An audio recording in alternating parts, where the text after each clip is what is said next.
Where's everybody at?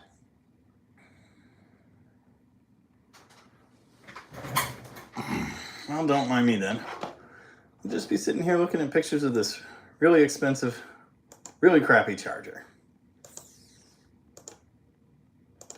More on that later. Hello! Well, I gotta figure out how this thing works. Life's hard. It's harder when you're stupid.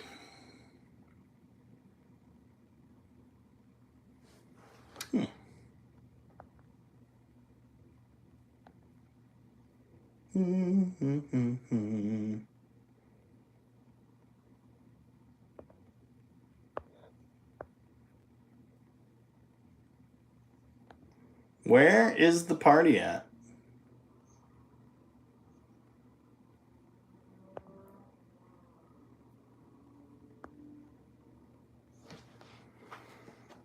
Hello out there, internet land.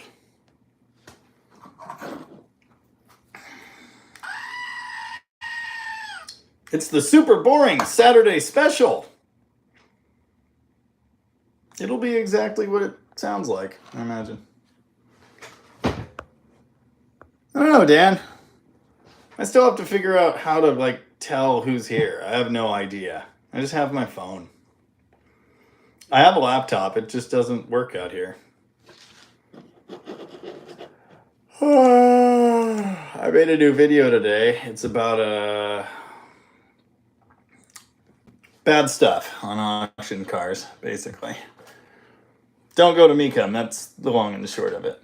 No offense to Mecum. Yeah, I'm pretty low tech. I mean, the entire channel, everything is produced on this phone, so. Hi, Mark. How you doing? I saw you headed into town the other day. You might have seen me. I don't know. I was in the Charger. I am hard to miss.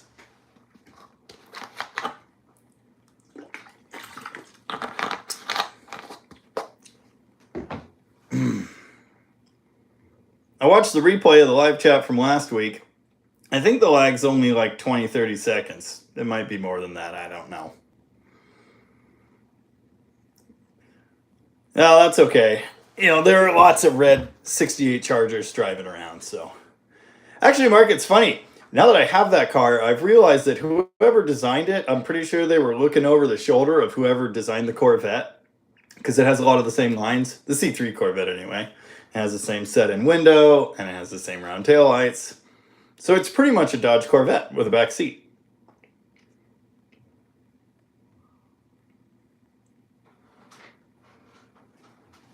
Oh. 7 of you out there now. Welcome to the super boring Sunday special. Feel free to chime in. Well, Joe kind of timed the lag last time, and he said it was about 40 seconds, so I don't know. If you type that right after I said the thing about lag, it's more like a minute 10. So I think it varies. Hey, Eric, what's going on? It's quiet today. Maybe there's sports ball happening or something. I wouldn't know. Here in Dead Dodge land, I got 2 mail trucks dropped off of tow trucks and rearranged things. And that's all I did today. And I went and ate a very delicious brunch with family. So I'm still clean, which is weird. 24-hour lag. That's quite a bit. Oh, baseball. I remember baseball. I do enjoy listening to the Mariners lose on AM radio. Hey, Ken. What's going on? Eric, just got back from a ride on my bike. Probably the last one of the year. I was trying to get some kind of little motorcycle this summer. It was beautiful for much longer than it usually is here. And I thought that would be cool, but none ever magically appeared, so I still don't have one, which is fine. I've crashed a motorcycle, so I probably don't belong on them anyway. But Mark, I'm in Sunday. Me too, I think. I hope it's Sunday. I'm pretty sure it is.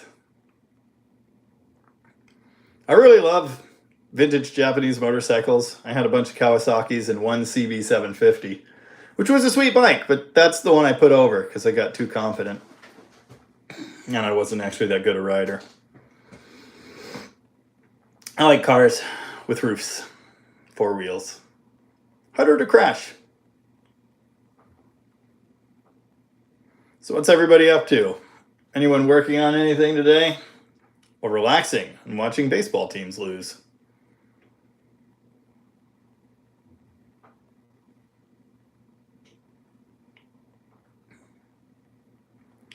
'74 Charger. How do you keep your gas fresh for the winter? Good evening, Stacy. Welcome. How do I keep my gas fresh? Well, by burning it, basically. I try to get my cars out anytime the weather's nice. I try to keep them running continuously. The Demon, this might actually become a problem with the Demon because it sits for weeks at a time, especially now that the transmission's broken. And yeah, it's winter. There's water in the cooling system. I need to drain. Yeah, so I haven't had any cars that I've parked for like a whole season before, basically. So we're going to find out how I deal with it this year. I mean, there's that ethanol treatment stuff. It's probably a good move. Stable with ethanol treatment, I guess. But yeah, the way I've always dealt with it is just keep burning it. Don't let it sit in the carbs. You know, even if it's just every week or two, you run the thing for a bit, rev it a few times, keep that fuel cycling through. Fuel stabilizer. Yep, it's supposed to work. I used to work at O'Reilly. I sold the stuff all the time. People came in and asked for it, especially stable, I think it's called, or heat. People like heat a lot. Whether it works or it's snake oil, I don't know, but I sold a lot of it. I should try that. I've been lucky. I've never had any carburetors that I own and run continuously gunked up with that ethanol stuff, and I've never really had fuel go bad. I have run into fuel that will not burn. The Power Wagon, when I got it, and the M37, they would not run on the fuel in the tank, and it was only early 2010s, I think, those were parked, so crazy. Old gas usually still burns, it just smells bad. Used fuel stabilizer in Buddy's boat, seems to do okay. I need to put some in the boat. There's just so much. I was just thinking about this today. Tom went down to Van Nuys, whatever. Went down to a swap meet there and had trailer bearing problems on the way, like a lot, which reminded me I have 3 trailers here that all need bearing serviced, especially the boat. The boat needs to be winterized. It needs to be covered in tarps, like right now, because it's starting to rain. It'll turn into a mold factory. There's so much to do. Even, bless! I have 4 more hours of work and nothing to do. Even when I say long-time listeners or long-time watchers, you're who I'm talking about. I've heard even a can of Seafoam is a decent fuel stabilizer. Stacy. Yeah, I've heard the same. Seafoam is amazing stuff. It's great. Don't just drink it, but put it in your gas, put it in your oil, dump it down the carburetor hole. Good stuff. But yeah, I've heard that as well. I think they have a special marine type that is supposed to go in like boats that sit for seasons on end and maintain the fuel. But again, whether it works or not, I can't tell you. I'm not a chemist.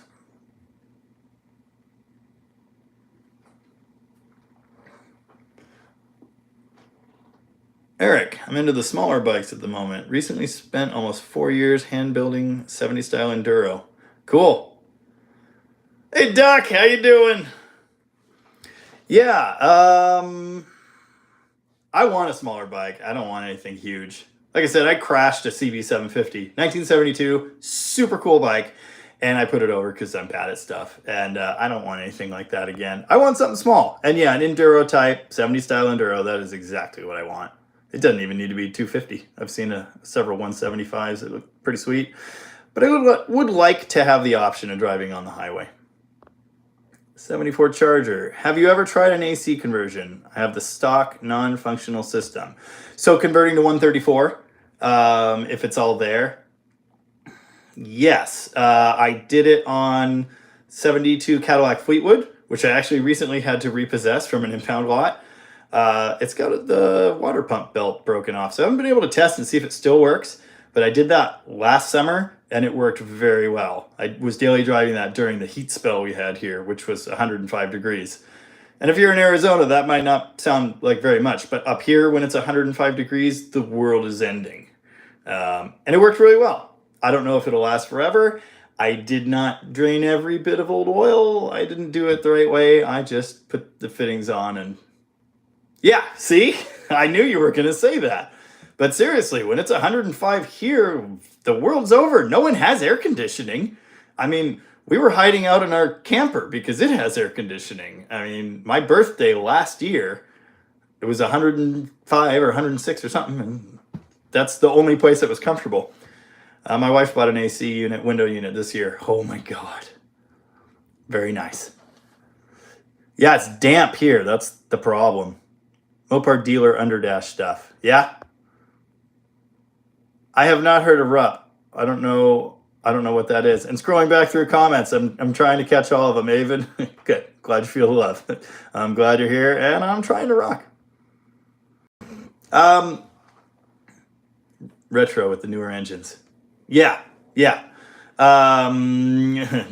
Dave the Duck just got classic, I assume, or vintage air, whatever it's called, for his swinger. And, well, there's not much heat here to worry about, except when there is. I would kind of like to do vintage air in the Charger. I really want an overdrive gear, maybe fuel injection, maybe, and air conditioning. Because, I don't know, daily driver. But I'm not going to drive it this winter, so. Eric had to lay down his Honda Magna V65. Yeah, I was riding, whatever. It was like a shiny, beautiful summer day here, and then it turned into rain, which is what happens if you don't like the weather in Grace Harbor. Just wait 5 minutes. Anyway, it started drizzling, and so the road was greasy. And this was at the time like I'd been riding for maybe 6 months, and I was starting to get really comfortable on the bike. So I'm banging corners, and I'm ripping through traffic, and I was on break from work, and I was running out of gas. So it was already on reserve, and I thought, I'll just zip into this station real quick here, no problem. I get in front of this Toyota Tundra, and I just kind of breathe on the rear brake, and it locks up dead, and the bike goes almost in slow motion. Bam! Super cool. Almost got run over. Totally my fault. Really stupid. I've ridden a bike once since then. Once. My mom's gave me their old portable AC this summer, and it saved me and my cat. Yeah. We pretty much need it up here now. Are you still in Grace Harbor, or are you toward the middle of the state a little bit further? 74 Charger. Username. What's the plan for the 73 Charger? I'm assuming you mean the blue one I posted the other day. That is a job at Rocket, shop job. It's getting a full restoration. We're not starting on it yet. It's a few projects back in line, but it's getting body paint. It'll be the stock color, as I understand. The tape player stays. It's all going to be restored to factory. With some variations. I know the guy wants a bunch more power. So I think we're building a 451 stroker or some type of B-motor stroker, which is a really exciting prospect, actually. I know lots of people do it. I've never gotten to mess with one, so that's going to be cool. But I know the car is going to maintain its flavor. It's going to be put back how it's supposed to be, you know. I don't think it's getting any super crazy resto mod type stuff. It's just getting freshened. The toolbox Charger is a 73 as well. It's right out here. It has been painted. There's a huge mountain of parts to put it back together, and I'll hopefully be doing that soon and making videos. Eric asks, have you ever looked into the A15 46RH? Yes, kind of. I Magnum swapped a Charger with a 46RE, and it worked really, really well. And that's actually why I say I do want one for this Charger. It cruised so nicely on the highway until that transmission disintegrated. Second gear left the building. So then we rebuilt another one in-house, and let's just say we shouldn't do that. So then I put a 4-speed in it with no overdrive, which was a bummer. It worked super well. The problem is the 46RH A518 family of transmissions is small block only, so you need a conversion mount, you need a cross member. It technically interferes with the floor. So you got to do a bunch of work to make it fit. Oh yeah, you're in Lakewood now. Yeah, well, I'm sure it's even worse there. So there you go. 79 RD400F Daytona Special 2-stroke street bike. Nice. Pop some wheelies, I hope. Kenny, love the channel. I'm in West Virginia and spend all the time I can get working on my 69 Dart. Nice. Awesome. Thanks for watching. I appreciate that. Super cool. We were talking last week. I really want another 70. Really want another 70. I'll get there one day. Dan, if they dump that poly, snag the rods for a stroker. Oh, the one in the 64 Belvedere. I actually have a poly core out here, so I got parts. Who's hiding all the big blocks? I need one. Lots of them are in trucks and motorhomes. So they are out there, but they are getting more scarce. Make sure you don't get some crazy big industrial engine, and you really want a 60s forged crank, probably. 383s are awesome. 361s are okay. The bores are small and the heads are restrictive. 440s are great. They're also getting really expensive now. Even a cast crank 440 now, people think are worth money. Those used to be $300. I miss those days. Kenny built a 450 horse Magnum 360 with MegaSquirt. Awesome. We've got a black step side 84 D150, I guess it must be. Yeah, D150. And it has a 5.2 Magnum and MegaSquirt. And as near as I could tell, it's just a stock engine. And it has the kegger on it. And it is a super cool combination. It's got a lockup, I believe it's a 999 transmission behind it. So no overdrive gear. But yeah, it still works really well. It cruises very nice. And it'll burn rubber all the way down the street. So, you know, again, stock 318. Magnums are good. Someone tried telling me in some group on the internet this weekend that the Magnum head, no, it was in a YouTube comment, that the Magnum head is restrictive. If you want 600 horsepower, yes, it's restrictive. If you want to build a 4 to 450 pony motor, oh man, it's sweetness. Yeah, so the 46RH is small block only, and I know there are adapters. That's the problem. There's no overdrive big block transmission that just bolts on. We're doing, don't be mad, we're doing a 4L80 behind a big block in Cornet at Rocket. I'm going to wait and see how that turns out. If that's a nice package, I'm not above using GM parts. I mean, I put one wires and plenty of stuff. If it's the best way to go, this way we'll go. If it fits under the floor, I'll be excited. I don't want to cut the car up. I know there's a custom cross member that comes with the kit. Ken, 4-speed in my 70B is shot. Rebuild or Tremec? That's a tough call.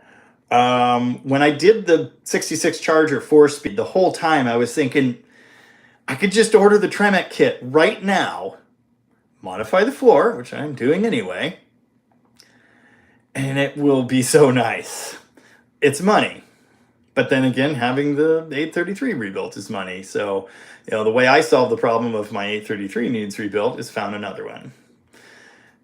It's a tough call. What is the car? Is it a factory car? Do you want it to be period? Do you want it to be like it was in 1970? Or do you want to drive it every day, everywhere?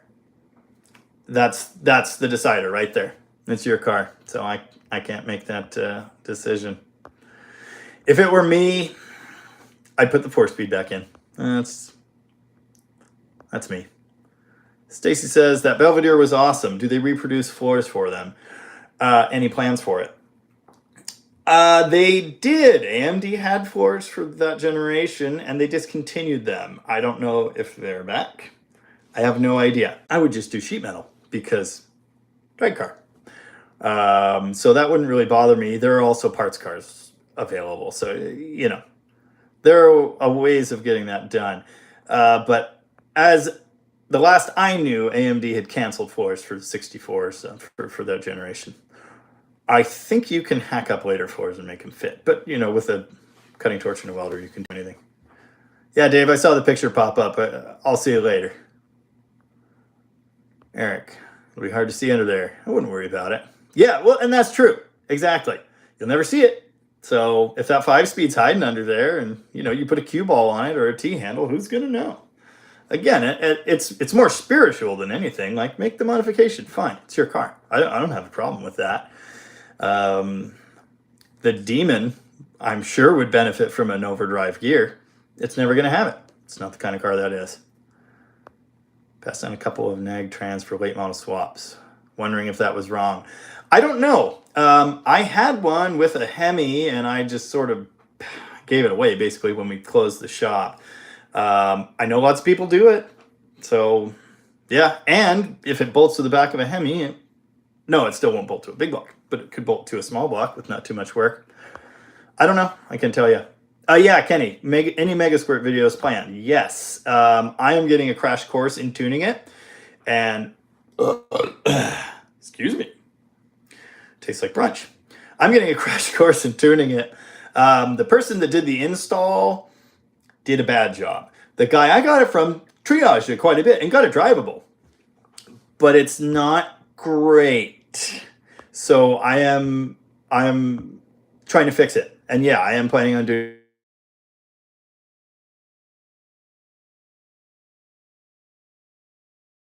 I'll call you later. He's got a 70 purple 340 Duster and a Cuda convertible. Factory 4-speed, love driving it, but it's not my daily. See, man, I don't think I would do the Tremec. I think I'd keep the 4-speed because it's just right. But again, I'm not against upgrade, and it would be an upgrade. It would be awesome.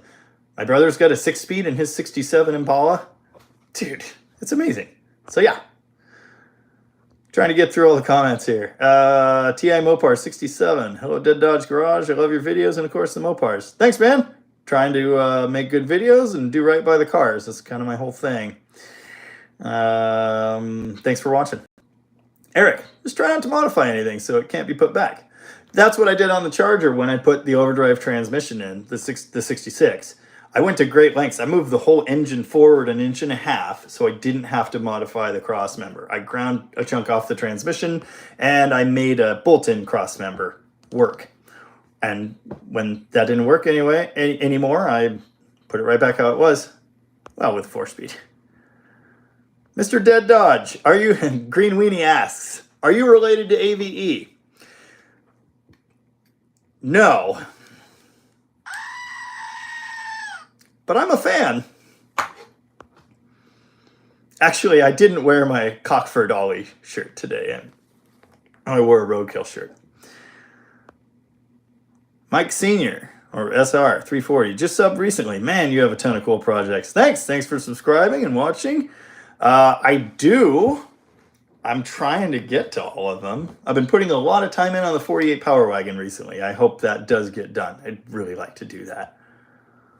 Now people are sending me ads. Come on, dude. I'm not trying to buy another project. I'm trying to live stream.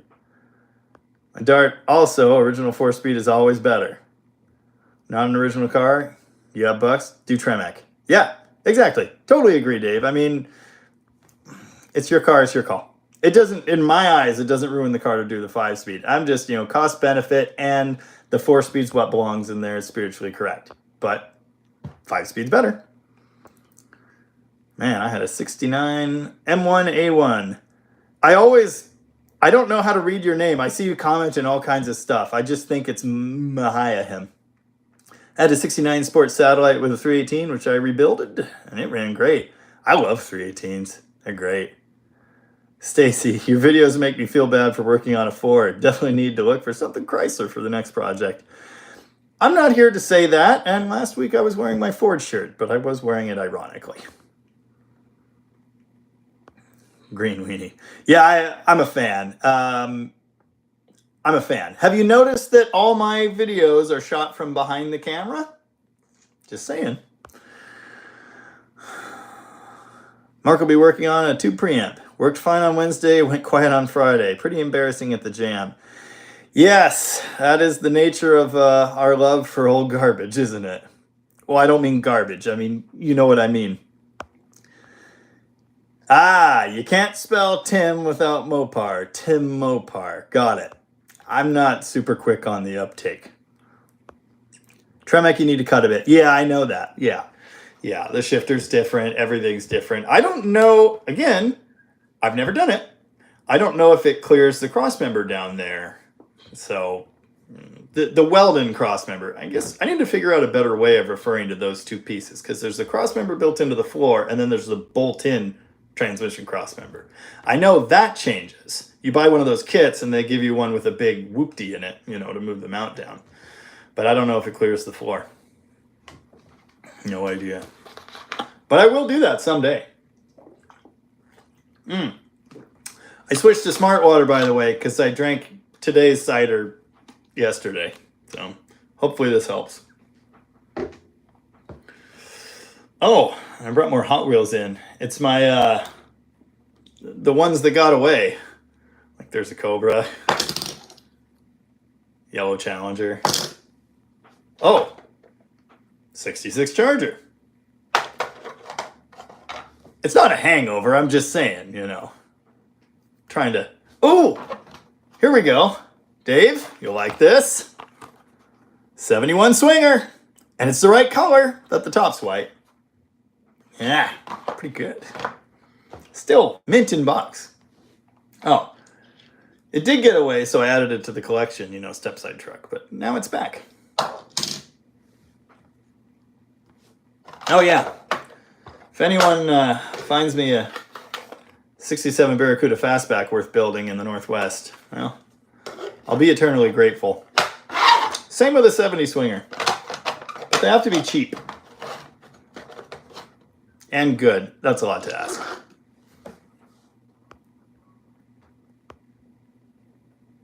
Old tube amps sure are cool. Yeah, they're the best.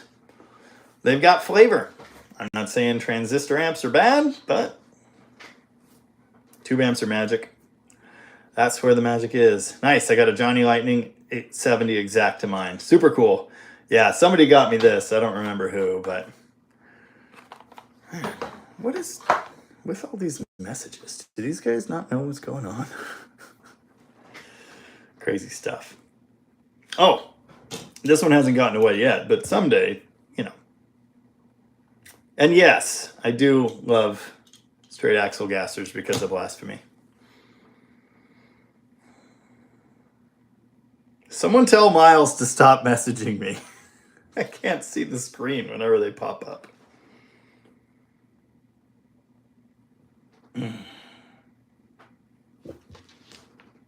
So what else is new?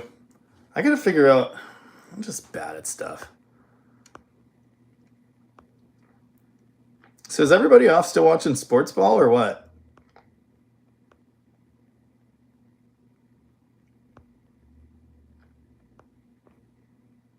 I don't think I got everything. Let's say I did.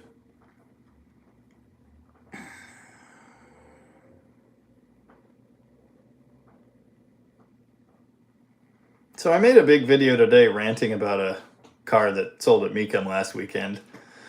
It'll be interesting to see if everyone hates it. I suspect they will.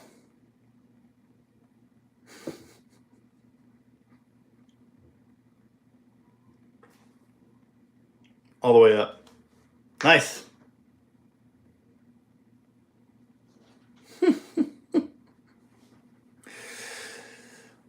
Oh, yeah. Blasphemy's the best. And of course, I want to put a Hemi in something, but I can't put it in a 55 Chevrolet. It's already been done.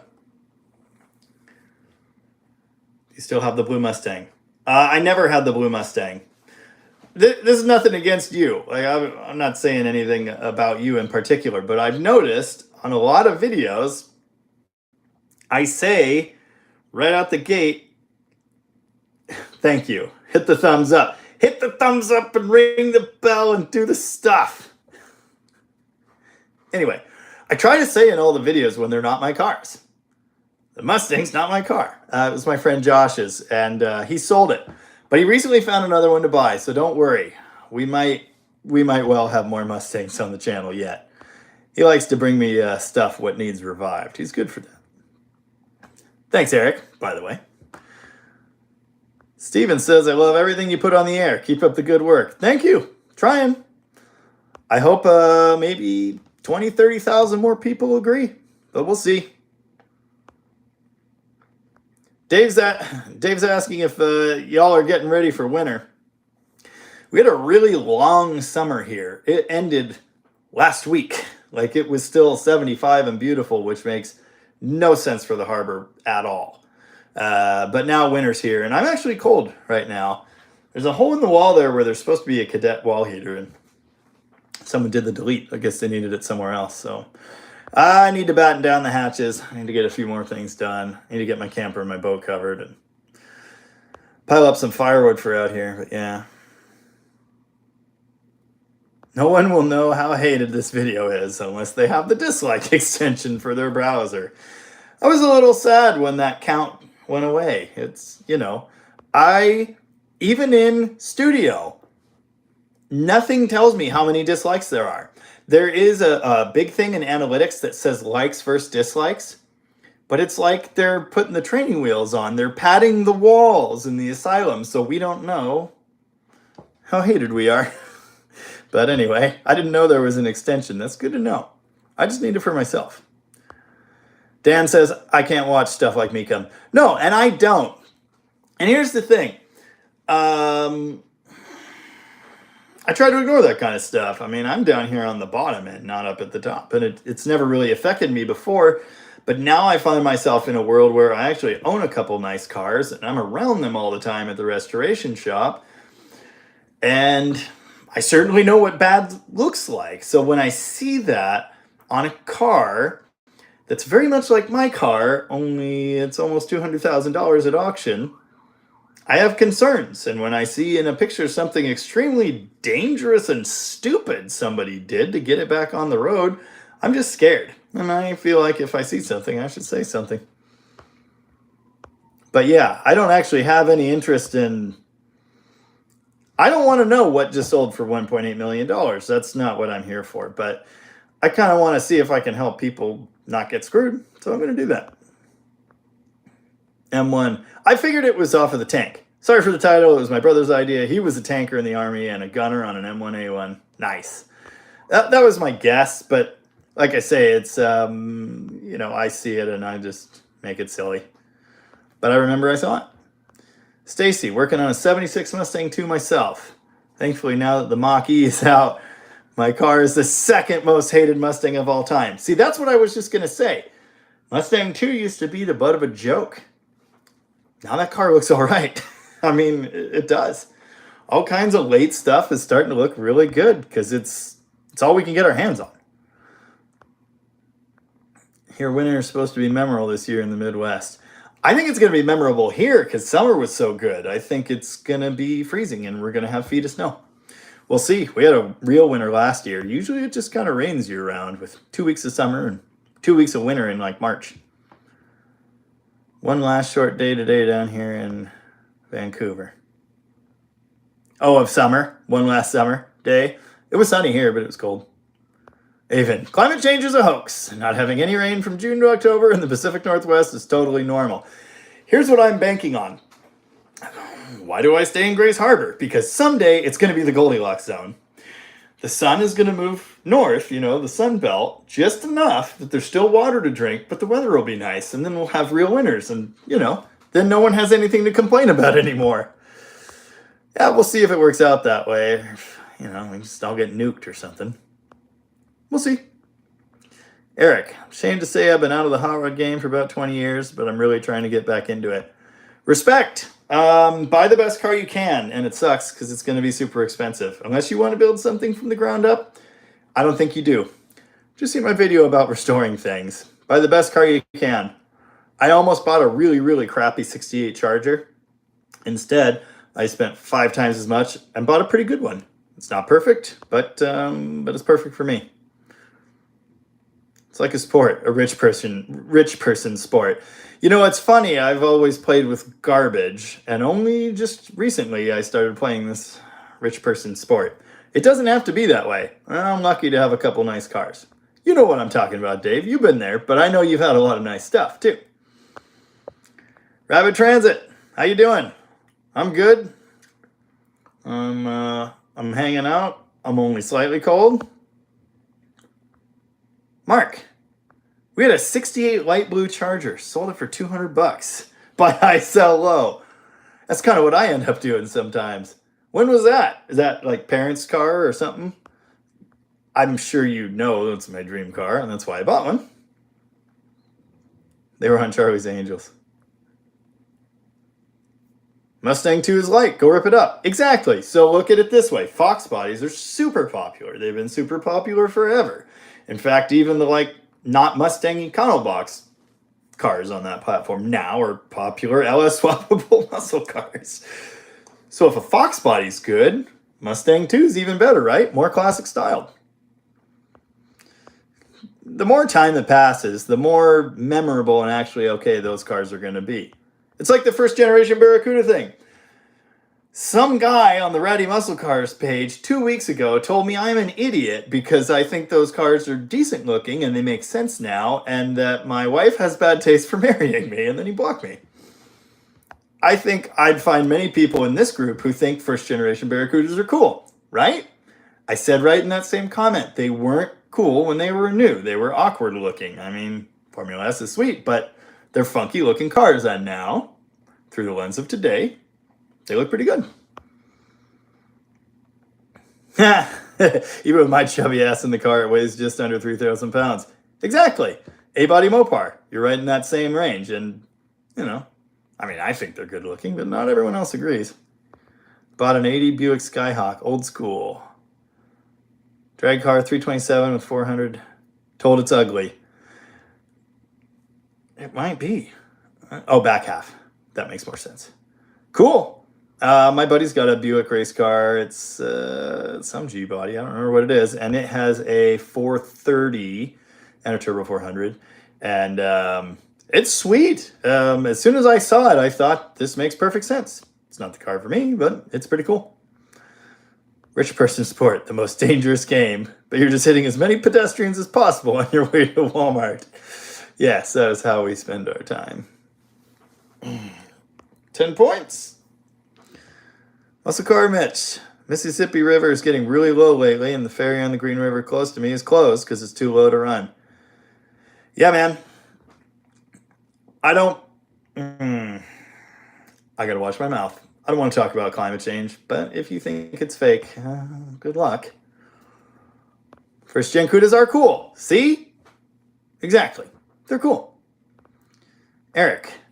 I've got a 1990 Grand Wagoneer I'm fixing up to sell so I can buy myself a duster body to build. Hopefully you got a solid truck there and you're into it not too much, because I'm sure you already know this. They're worth a lot of money now. I put an engine in one.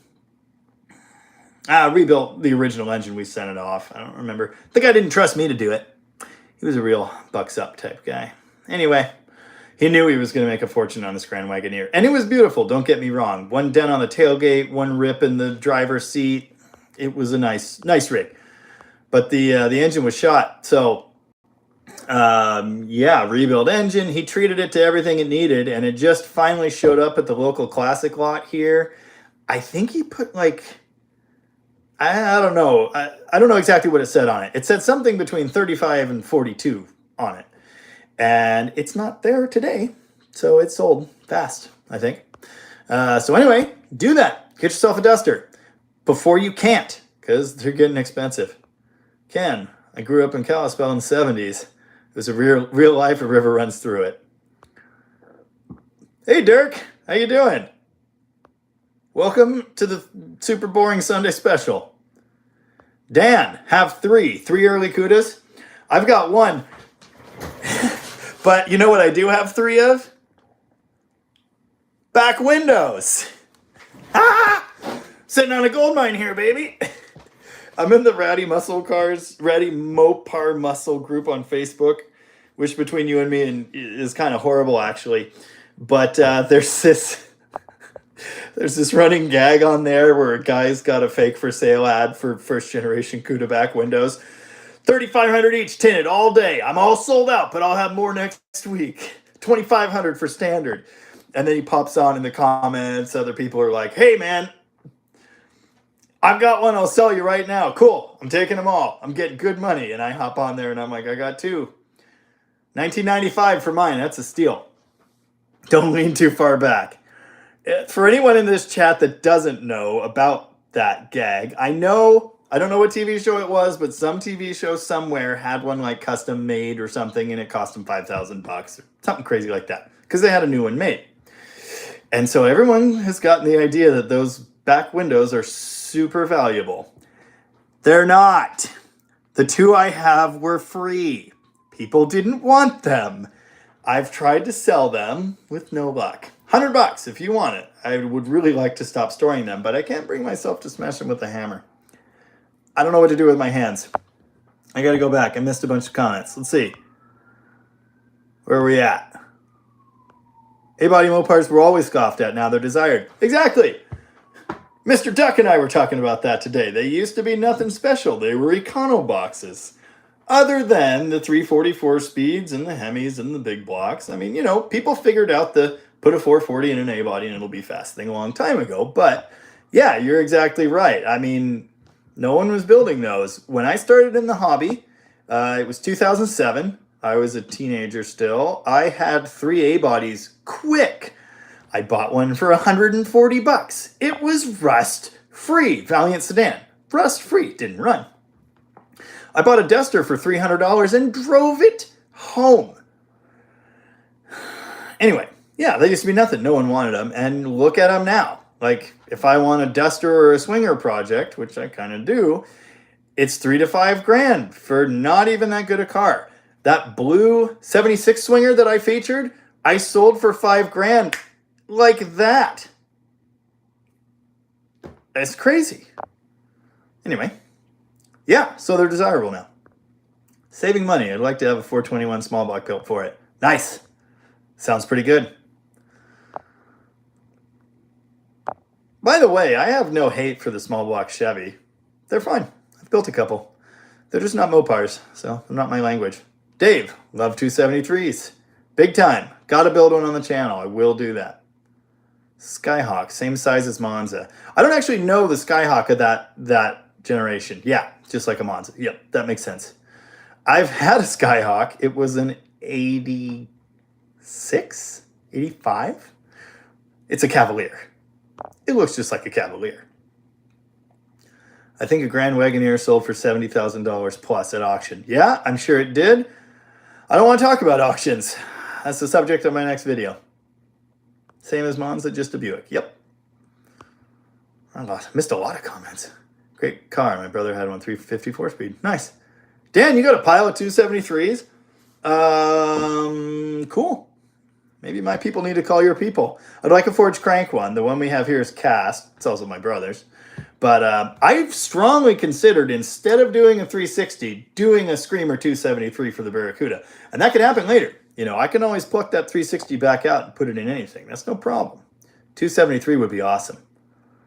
Wasn't surprised to see the first Mitch. Wasn't surprised to see the first Gen Bronco skyrocket, but amazed at the Jeep Wagoneers.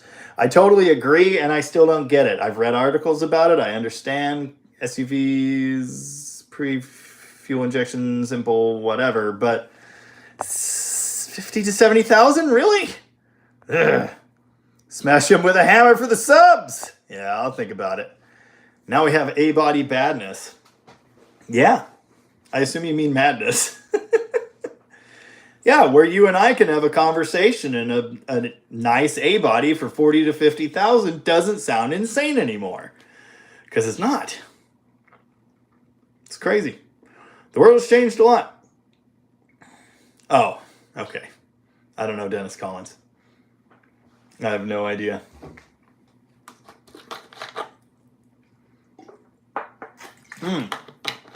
Okay, opinion time. Opinion time. I really like period drag cars. And I really want to build something like this. Careful, Dan.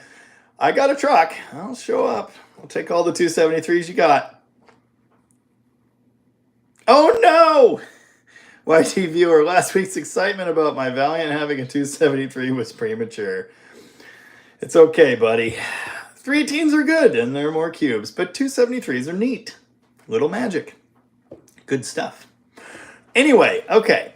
So I want to build a period drag car, and I'm already building the Barracuda. And my vision for that is stock suspension, It's got fender well headers already, so that's beautiful. Small block.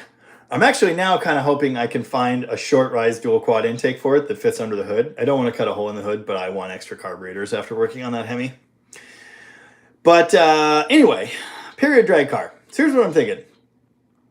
Little nose high, white paint, lettered. It's got to have a name, right? It's got to have stickers. Hey Tony, how you doing? Welcome back. Super boring Sunday special. Thanks for tuning in. So, my dilemma is this. I really want to do a straight axle car. And I have options. Do I straight axle the Cuda?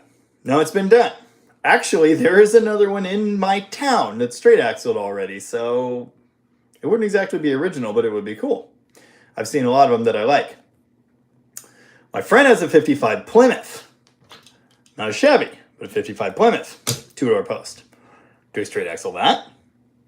Or do I grab that 64 Belvedere post car? I could straight axle it. It's been done. I kind of think that car would be better as an altered wheelbase, but I don't know. Tough decisions. So what do I do next for a period drag car? And how do I finish this Cuda? Do I just roll the straight axle under it, or do I leave it stock? Counsel me. And a 273 probably will come in the future. One, because it's the correct V8 for the car. Two, because small sub 305 cube screamer motor and a 4-speed, that's classic A gas, right? A, I think. Pretty cool. It's what the Sega guys are running. Of course, I'm a long way away from them, but I love everything about it. Noah Know-How. Jamie! Yeah? Noah! I just started watching your videos. I'm catching up from the beginning, and I love your stuff. Your channel deserves more recognition. Thanks, Noah. I appreciate that. And I kind of hope a lot of people do that too. Other than a bit of a shaky start when I was still a little nervous talking behind the camera, so you can't hear my voice very clearly. I think I've done a lot of good stuff, in my humble opinion. And I'm about to roll over 200 videos. Now that includes, I think I've done about 20 shorts, but most of those are actual like 10 to 20 minute videos. And a lot of them are technical guides. A lot of them are, there's even some new stuff scattered in there. If you haven't seen it yet, you will. You've probably seen mail trucks if you started at the beginning. I should do more videos on those. But anyway, I truly do hope that other people realize this dude's been making videos for almost a year and a bunch of them are kind of okay. And they go back and watch them. And, you know, if you do that, you'll get the story so far and you'll understand where I'm at. Because my videos all have little smatterings of pets and things around the shop and the weather. And, you know, anyway, you just get a good picture of what things are like around here. So thanks for watching. I appreciate it. Thanks for hanging out. Dan, new pistons, standard blocks, grooved cranks. Grooved cranks? Grooves like the bad kind of grooves, like I need to have a machine. Eric, I love your Demon, by the way. I had a 6-cylinder 71 Demon 20 years ago and lost my mind and sold it. That will never happen again. That car for me, it was in high school, but kind of right out of high school, I had a 70 Swinger that I bought for $700, 318 automatic Swinger that I drove home. I changed everything on it, but it always stayed flat black. It had a white Bumblebee stripe. I put Challenger seats, bucket seats in it. I converted it to a 4-speed. It had, I don't remember if that one, I think that and the Charger are the same. I've had 4 engines and 5 transmissions in both of them. I think. Yeah, 4 engines and 5 transmissions. Anyway, that's my regret. I wish I hadn't gotten rid of that 70 Swinger because it was kind of something special to me. I'll find another one someday, maybe. I do have a Demon, which you love, and I love too. So it's not like I need both, but, you know, I'd like to. I tell myself I'll never sell either of those cars, but I can't say that for sure. And like I said last week, sometimes I look at my Charger and see the dollar signs, and that's a problem. Oh, Mike says, put the engine mid-mount to make a wheelie car. I really wanted to do that with the 67 fastback I had before I abandoned that idea. The thing is, it's been done. Hemi under glass is amazing. It's super cool. I'm not going to make anything better or more memorable than Hemi under glass. I do want to do a mid-mount conversion with a Mopar engine with an A-body, and the 67 Fastback would kind of be the car, I think, just because it's European and sporty. So that would be European and sporty. And I had some ideas about that. An adapter to one of those Cadillac transmissions, you know, from an Eldorado would work just fine. Many people have done it. YT Viewer says 55 Plymouth. Yeah, so that's kind of what I'm thinking. And my coworker Trev, hiding in his shop, has a really cool poly engine, and I pester him about that all the time. You know, I'm not his best friend, and there are other people that want it, and I understand that. But if I get the chance to buy that engine, I think I have to buy the 55, and I got to do poly dual quad NASCAR looking engine, 3-speed or 4-speed on the floor, probably 3-speed though, because he has one for it. Straight axle, 55 Plymouth Plaza, 2-door post. It would be cool. Unfortunately, that's been done too. Not necessarily with that setup, but there are straight axle 2-door Plymouth 55s out there. I've seen them, but they're pretty rare, and I still think it's a good idea. Rabid Transit. Opinion. My buddy has a 66 Satellite, leaning toward building a Stroker 318 Poly versus the 440 that I'm trying to get him to use. He already has it. Low compression motorhome motor. I'm going to go with him and say run the Stroker Poly, and here's why. Polys are cool. If you saw my last video on the Belvedere Resurrection, I like them. They're cool. It's a great cylinder head. It's a cool architecture. Heavy boat anchors. And performance parts are expensive, but you could put the same stroker crank in that would fit in a 340, and you have something really unique. Of course, there are other people doing it. There's no original idea anymore. But I support that. I think it's cool. It'll look correct. You know, now, 440, good idea. Great. 440 in a B-body, natural choice. Low compression motorhome engine, cast crank. Yeah, it's still a 440. You still got the cubes. That's what we've got in our 66 Coronet. And it's really cool. And it does burnouts, which the Poly didn't, that we replaced. 318 Poly did not. The gas mileage is worse. But, you know, it's a big block. It's not a supercar, but it's fun. Like, just dropping that stock motorhome engine in there, it's fun. Having said that, my wife says, I kind of wish the Poly was still in there, and I kind of agree. Because it was cool, and it was stock, and there you go. Cut a hole in the floor for view and handbrake for steering. Yeah, of course. Wheelie car. That's the move. I'm not saying I'll never build one, but, you know, all right, a wheel standard. That is Mopar DNA. I'll think about it. I just want to pop little wheelies. If I could get the Demon or the Dream Plaza Gasser project to pop little wheelies, I'd be happy. Just this much daylight. That's all I need.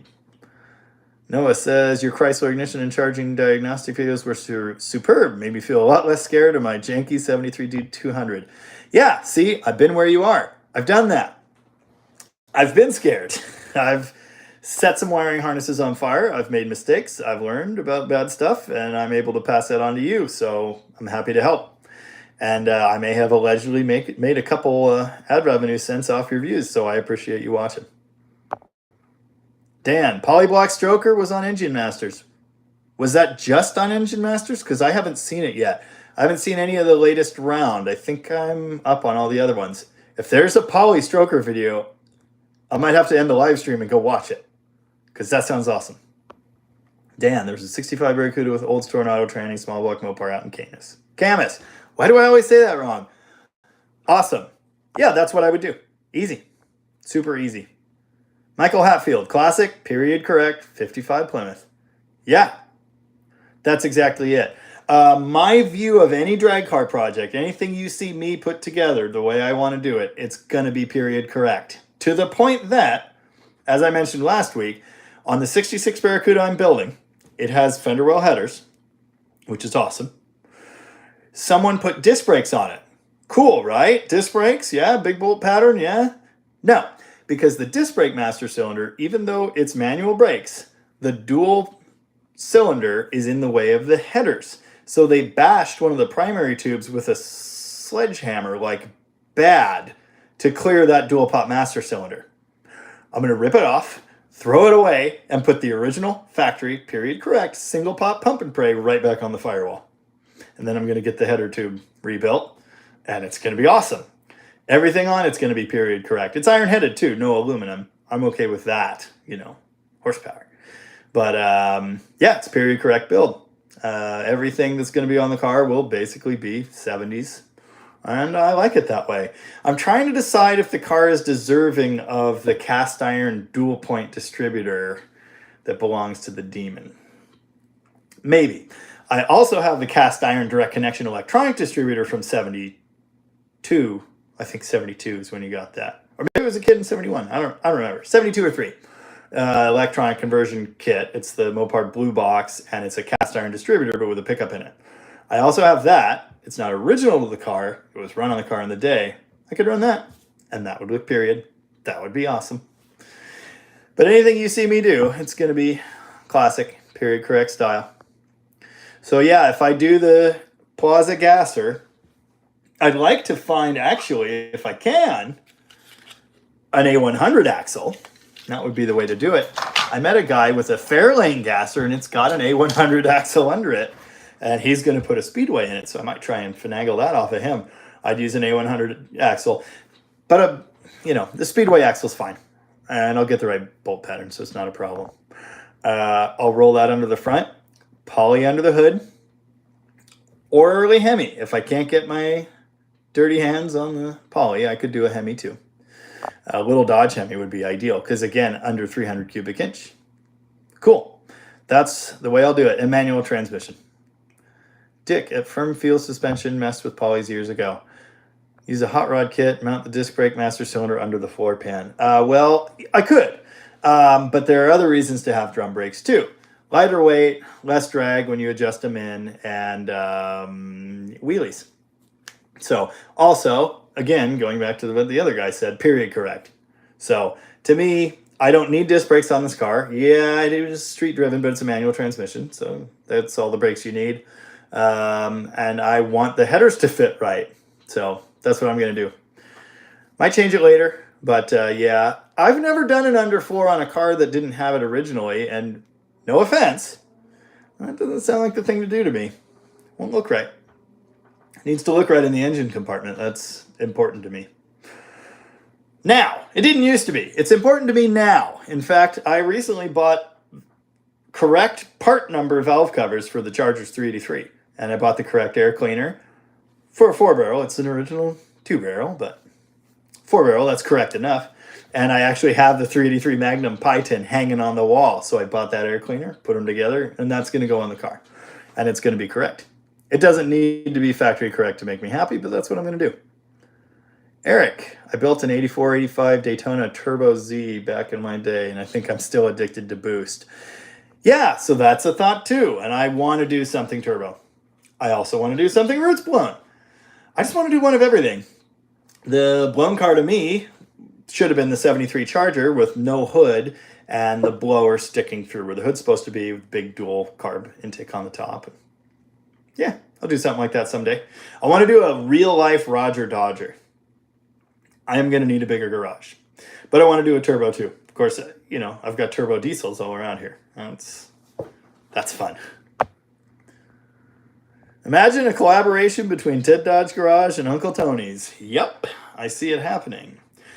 I'm small potatoes. Uncle Tony's medium potatoes. I don't know if we'll ever end up in the same dish. I don't know if you can tell, I've been pretty influenced by his tastes.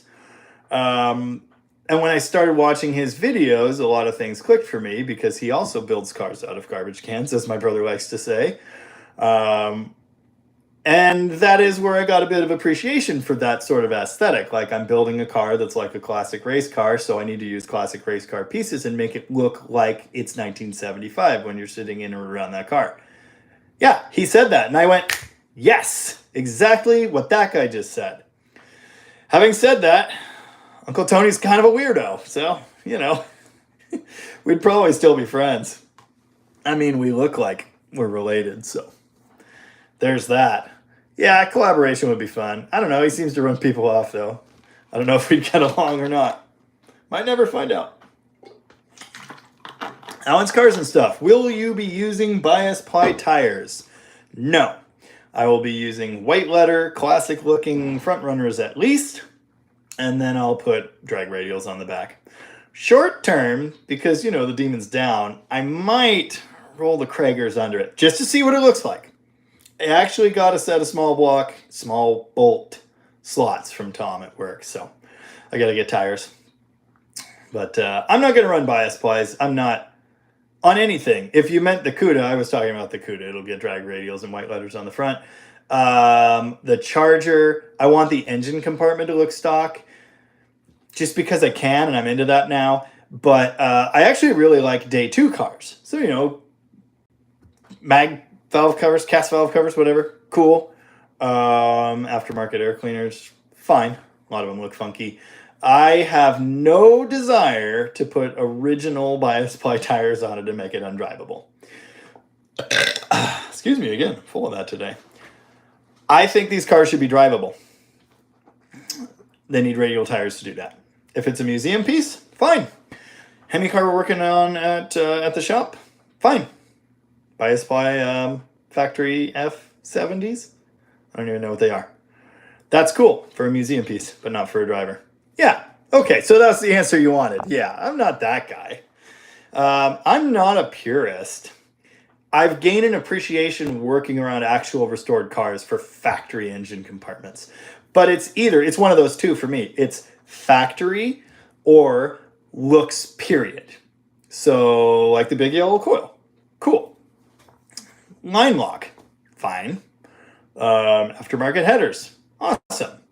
The Demon's got headers and aluminum heads and Mopar performance valve covers and stuff. Cool. But I think I'd rather have it look more stock. Muscle Car Mitch has met Uncle Tony and Uncle Kathy and Austin.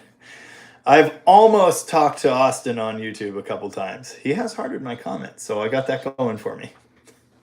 Yeah, they seem cool.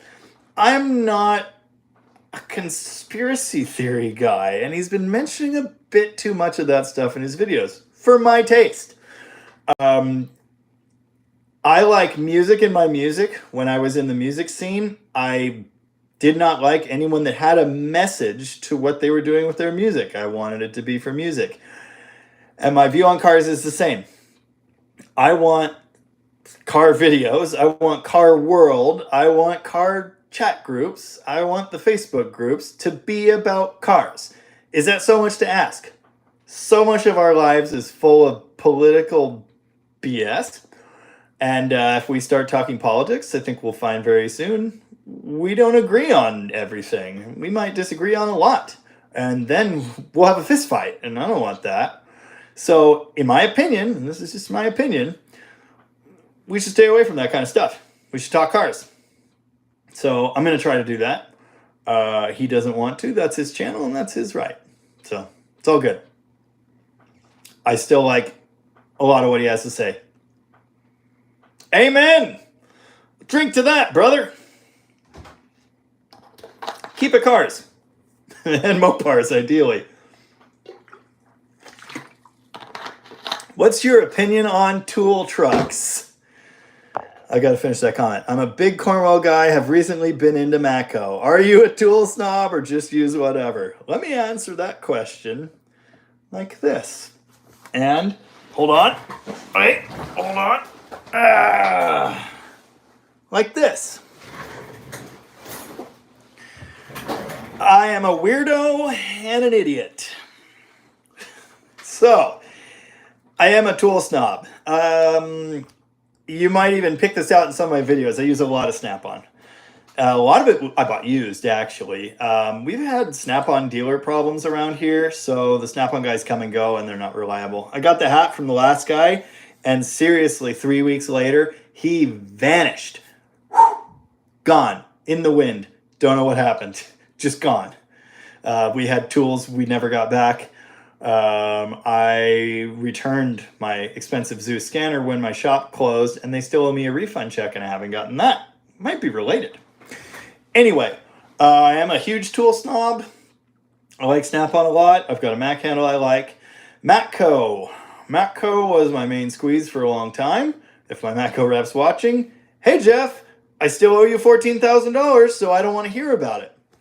I've got a Matco box. I stand by it being a really good toolbox. Having said that, did I need a $12,000 toolbox? No, especially when I closed my shop 5 years later and I'm pretty much just an advanced home gamer now. The good thing is it's the last toolbox I'll ever need. So, Matco ratchet handles suck. If you like them, I apologize, but they just do. Snap-on's way better, and Mac's really good too. Cornwell, I have a couple. I have some Cornwell tools.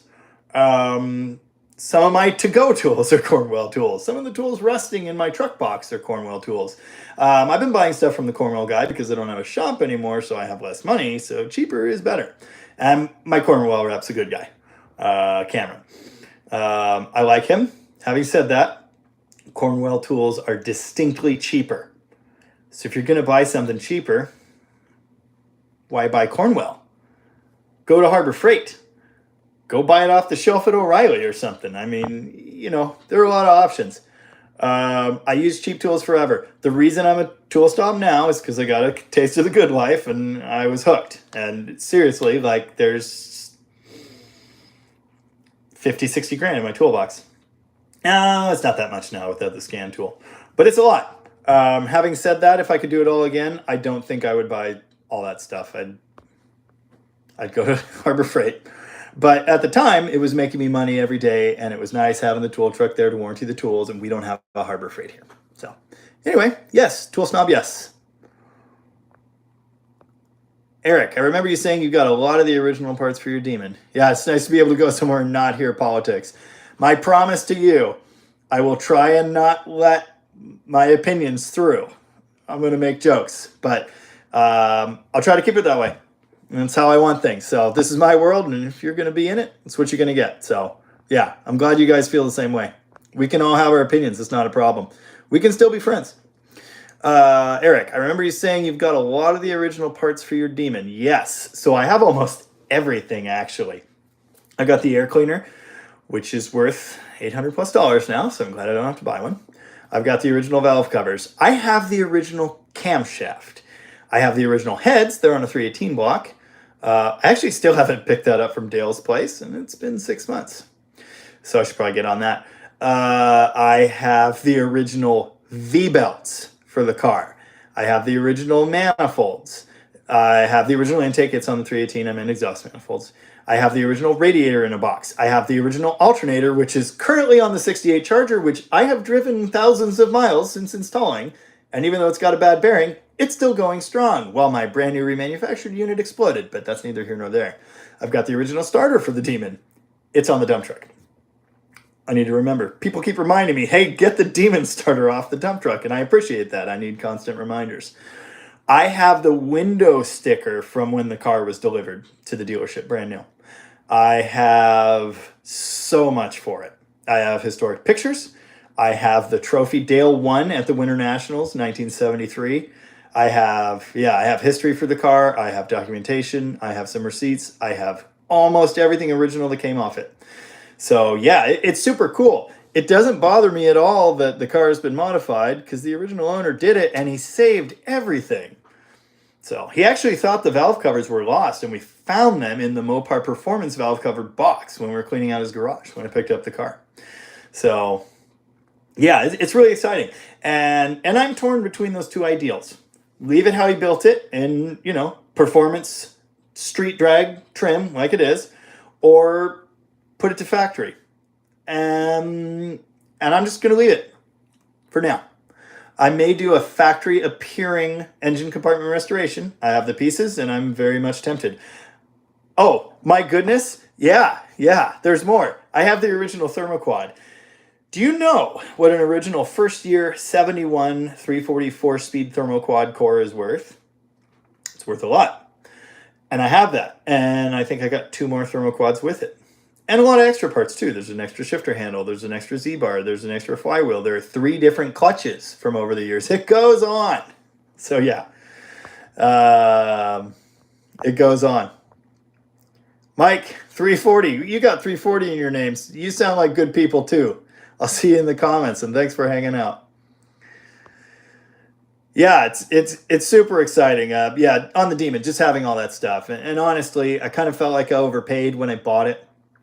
but I bought it from the original guy who built it the way he wanted it, and it came with all that stuff.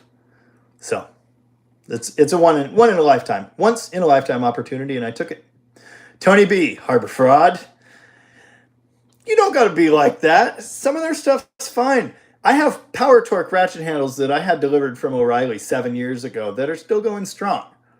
Cheap tools can get it done, and they are cheap. And when I drop a $25 ratchet handle, a ratcheting wrench off the side of a boat someday that says Snap-on on it, I'm going to be kicking myself. But if I dropped a Harbor Freight one off the side of the boat, that's fine. I go on with my day. Mitch, a lot of my brand name tools are discontinued now, like my Challenger Proto stuff and my Blackhawk tools. Yeah, so kind of like David Freiberger, I'm a bit of an old tool nerd too, and I do try to grab that stuff when I can. So I've got Proto stuff in my carry box, my race box. I grab all of that stuff possible. I've got old Snap-on tools. Those are actually my favorites. The new stuff's good, but the old stuff's cool. And it just has that magic aura around it. Like, you know, it's been doing that job for decades, and it's proven, and it's good, and it says made in USA on it. So, yeah. Hello, One-Eyed Cat. Welcome to the chat. That rhymed. I meant to bring a guitar in here today. I forgot. Eric, thermoquads are my favorite. I got to really dive into one for a 340 automatic CUDA at Rocket. It was one of the very first things I got to do. It had a warped center body, like they all do. It had a leaking well plug, like they all do. So I went through 5 cores, and I found a good center body, but it was the wrong gear. So I had to make modifications to that to make it work, which was really fun for me. And it was flat enough. You know, we were doing all this to try and make this damn thing run right and not leak gas outside the carburetor. So having said all that, I have a profound love for thermoquads. And Dale said to me, you know, if you're having problems with that stupid Edelbrock I put on there, just throw the thermoquad back on the car, man. It ran 11s in 1975. It's good to go. And I might someday. I might do that. But I actually really do like the Carter Edelbrock. Oh, which leads into this. Know and know-how. Speaking of carbs, where do you stand on the great Holly versus Edelbrock debate? Perfect segue. For years, I have known that an Edelbrock, that style, you know, Carter, AVS, AFB, whatever, that style carburetor makes a nice driving street carburetor. I knew they did. That had been my experience. I didn't quite know why. Yeah, but we had leaded 105 in 1975. Yeah, I run premium in that car, and it's probably not enough. I didn't quite understand why, from the beginning of my hot rodding career, why Edelbrocks made such nice street pieces. I just knew they did, and I eventually figured out that it's because of the self-tuning nature of that carburetor. It has, you know, the vacuum pistons on fuel rods, so it accommodates for demand, basically. So it kind of sort of tunes itself to the needs of your engine and the different, like if you're going up a hill or down a hill or cruising on the highway or whatever, it accommodates, right? And the other thing I found is every one of those Edelbrocks out of the box, this is what I found, your mileage may vary, you grab one of those things, and unless someone snapped the idle screws off in it, which yes, I've seen, it works. You throw it on the car, you set the idle speed and the mixture, and you go. And it's going to work fine, and it'll probably be really close. And again, what I deal with usually is stock type engine, driver car. Is it going to get you into the 10s? No, probably not. But for a street car, I recommend them all the time. Also, in Mopar world, the AFB, and I think the ABS, some years, I'm not an expert, was factory equipment. So it's closer to being correct. You know, it looks right, but also it fits better. So on a Mopar that you drive on the street, Edelbrock's my go-to. That's my guy. Having said that, all out horsepower, get a Holly double pumper and figure out how to tune it. Having said that, also, trying to make the Edelbrock Carter-style carburetor work on the Demon has actually made me appreciate them. I was ready to throw it away. Everyone that saw the early videos on that car You know, I was musing about putting a double pumper on it because that's what you do for a drag car with a 4-speed. Put a double pumper on it. Done. Before I did that, I decided to try and wrap my head around what was happening. I had a horrible hesitation. It wasn't tuned right. It just wasn't good. And I got a crash course in making them work. And now that I know how they work, and I have a tune-up kit, and I have bunches of cores, and I have needle sets, and I have springs, and I have the charts, and I understand how it works, I think it's a really good carburetor. Makes a lot of sense. So I think they might be my favorite now. I've always been a Holley guy, mostly because they look cool. Single-use tools have their place in life. Yes, they do, Tony. Yes, they do. Working on boats. Or mobile jobs. Dan has run thermoquads for decades. My brother, who is a nut job, and I hope he's watching, you hear me say that, has gotten 20 plus miles a gallon with a thermoquad and a 4-speed overdrive in an A-body with a 360 Magnum. They're good. They're good carburetors. They really are. They have flaws, several flaws, and you need to be hip to that. But yeah, they're super cool. I'll do a thermoquad video one of these days. I have the thermoquad shirt. I'm sure you guys have seen that. One-eyed cat. Single-use tools. I'm looking for the smaller Mopar ball joint socket. New front-end kit. Nice. 62 Valiant. Awesome. Is that what's in your little picture? Kind of looks like it. We got ours online. I think it's like a Power Built brand or something. It probably came off of eBay 12 years ago. And it was a set. They're 3/4 drive, which is annoying. So we got an adapter that stays in there. But it's the big size and the small size together. It wasn't expensive. Which leads me to a story. The first upper ball joint I ever did on an A-body. I didn't know they were threaded. Did you know that you can get an upper ball joint on a Mopar out and back in with a sledgehammer once? Yep. Good times.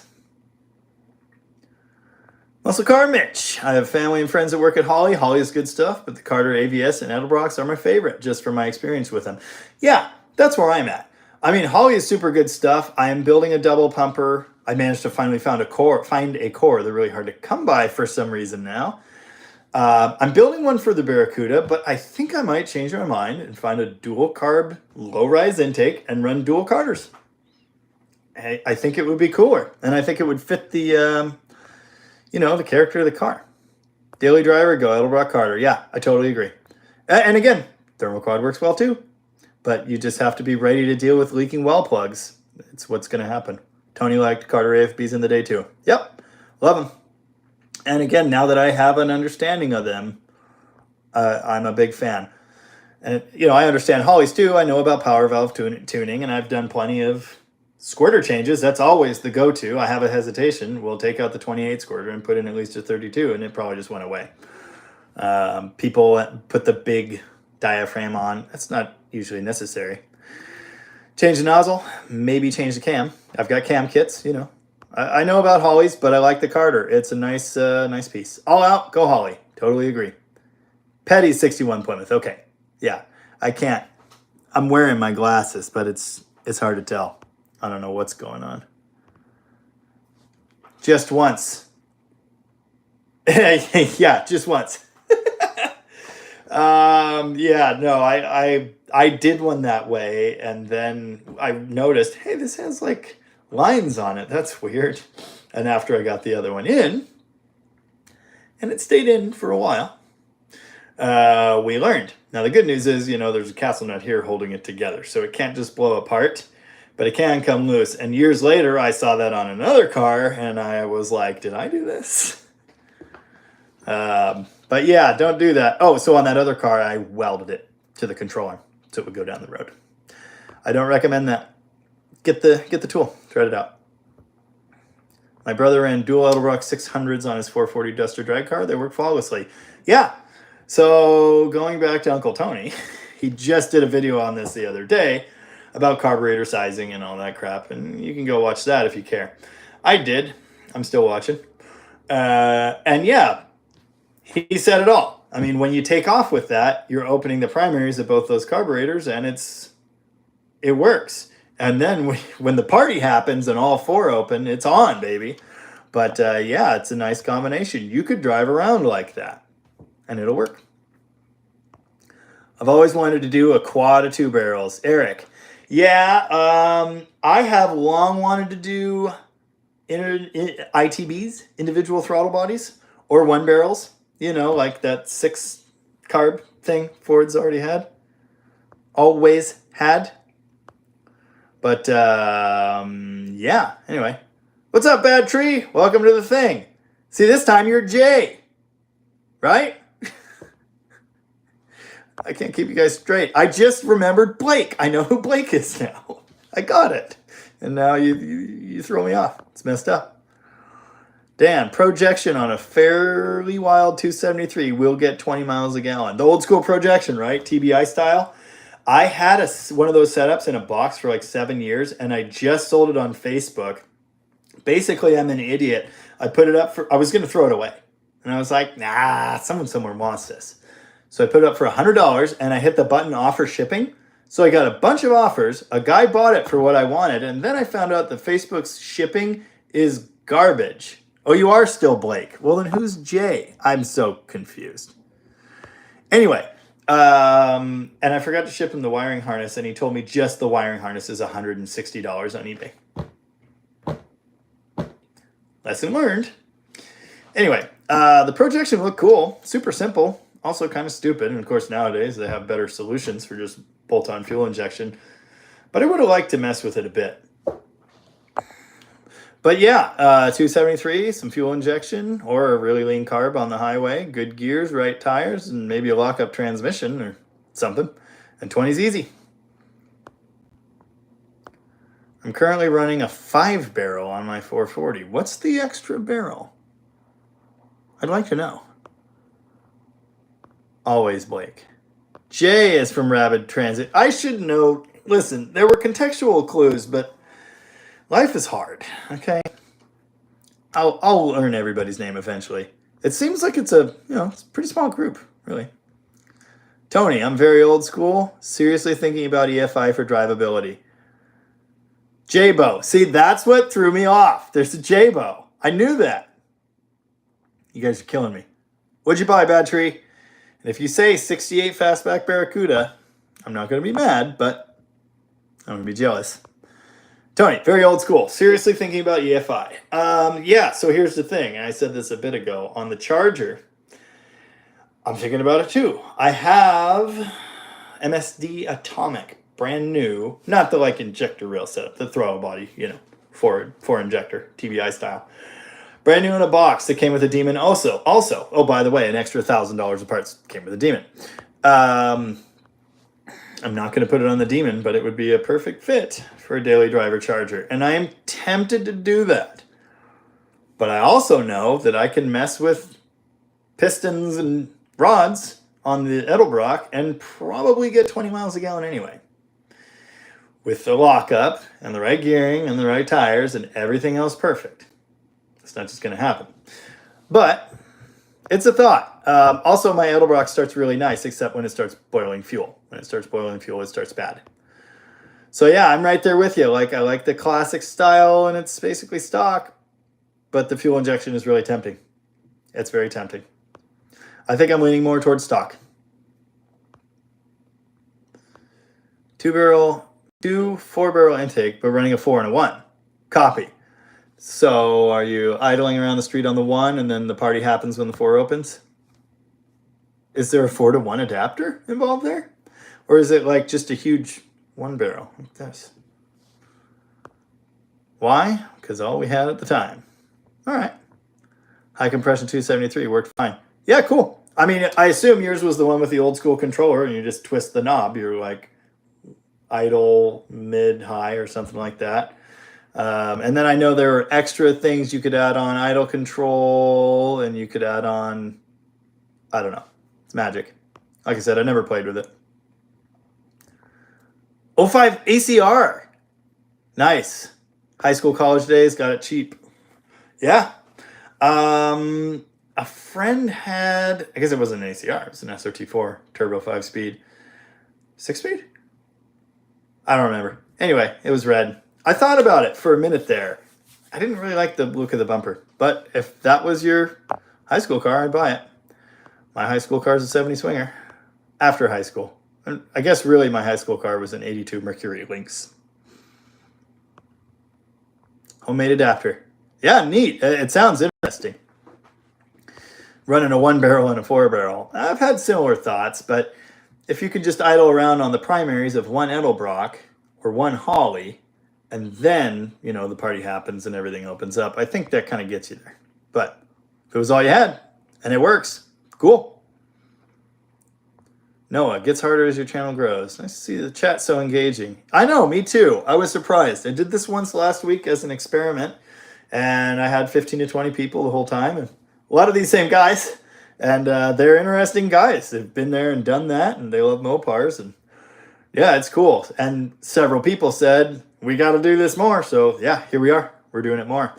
Honestly, I think if there were 10,000 people in here, we'd have a hard time. I can basically keep up with all the comments. It's a little much. Obviously, I'm by myself. I don't have an Uncle Kathy. So yeah, but it's fun. And there's a lot of shared knowledge and information in here. And it comes out in the comments too. And I want you guys to know I do really appreciate that. I always take input from others, and it's cool to have that knowledge base as a resource that just kind of all gets pulled together on these videos. That's super neat. Occasionally people pop into the comments to tell me my voice is annoying, and I accept that.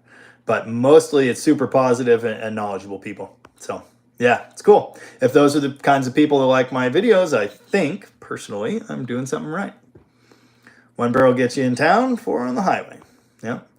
Have you seen those weird 3 barrels they have now? Yes. And actually, when he said 5 barrels, I started doing the math to try and figure out if maybe he had one of those and then like a 2-barrel behind it. But yeah. Collaborate on StreamYard. What the hell is StreamYard? You let me know. I was just thinking about this earlier. I was thinking I should get a headset, you know, so I can hear people. Wait, it's just me. How do we figure this out? How do we have, I want you guys in there. Obviously you, Blake, whose name I know now. I know there are other people in your galaxy that should be at the party. And, you know, we don't necessarily need any heavy hitters with 100,000 subscribers to jump in on our party, but Dan has clearly been around and seen some stuff, so I want him there. Rapid Transit. Tony. I just want, you know, all the same people that are in my comments and in my live chats, you know. It would be cool. Get a lot of people together. Do a call-in show. Yeah, I thought about that. You just get people calling and asking you if your refrigerator's running and if you're wearing khakis and that kind of stuff. Miles Copeland has entered the chat. Yeah, it smells weird because you're here. I asked someone to tell you to stop messaging our group chat a bit ago because your messages kept popping over the live stream and I can't see anything. No offense. Welcome. StreamYard. Only yard Jamie knows is Junkyard. Noah, did you just change your image? Because now it's cooler. It's got a Pentastar in it. What was it a minute ago? I don't know. Oh, a face. Yeah, that was it. I can't see the little pictures, but I can see that. I know what that is. Only yard I know is the Junkyard. I'm truly hoping that when my friend Nate, who runs my local junkyard, retires, he'll hand me the reins. Sounds amazing. There's a couple of shop buildings out there. I am good at accumulating junk. Just saying. It's how all us other channels talk trash with each other. Nice. Well, I'm game, baby. Let's do it. I got to figure out how that works. So you need an old Offie dual quad. Yes. Yes, Dan, that is what I want. Now, Tom found one down at Van Nuys, or whatever the hell it's called. Still don't know. And I got things mixed up. He also found a set of rally wheels. And I said, how much? And he said, $350 under the rally wheels. And I said, for $350, you better grab that manifold and bring it back here or I'll be sad. And then he corrected and said $800. That's too much. So I'm not going to spend $800. But I got looking at them online, and the main part number I saw said, and I know this is wrong, like listings on classic Mopar parts are always wrong. The listing I saw said it works with 273 and 318 only. That's going to keep happening. I apologize.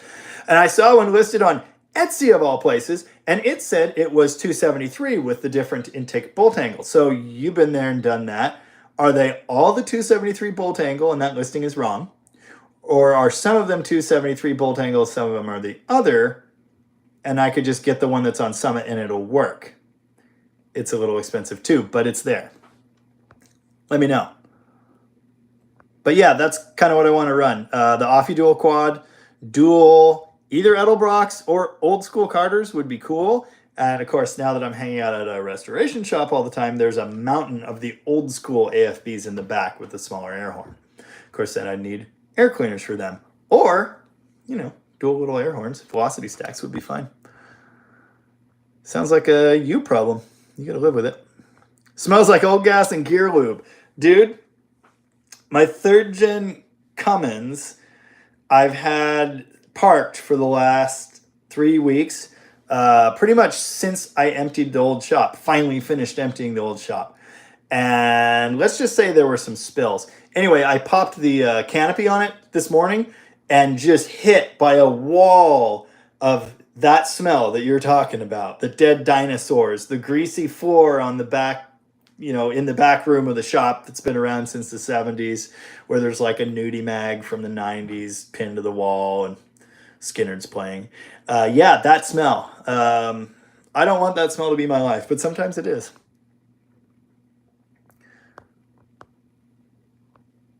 Duddy. Love old 4x4s. Duddy loves clapped out old Dodge trucks with trash electronics. Don't we all? I mean, come on. Early 273, like 64, early 65. Yeah, I know they have the other bolt pattern. My question is just if that Offie manifold only fits those, or if that one I saw fits those and the other ones are all the normal 90 degree. And I do know you could like hog out the holes. Like, that's fine. I can do that. I'm going to have to ask, who's Duddy? I don't actually know. I don't know who Duddy is. But I definitely love clapped out Dodges with trash electrical systems, so we would be friends. That's for sure. Noah Know-How. Do you partake in the consumption of alcohol? Yes. Do you have a favorite beer or liquor? Yes, I do. I'm a coward. I drink hard ciders. Really like them. I don't like Angry Orchards, so that's not my guy.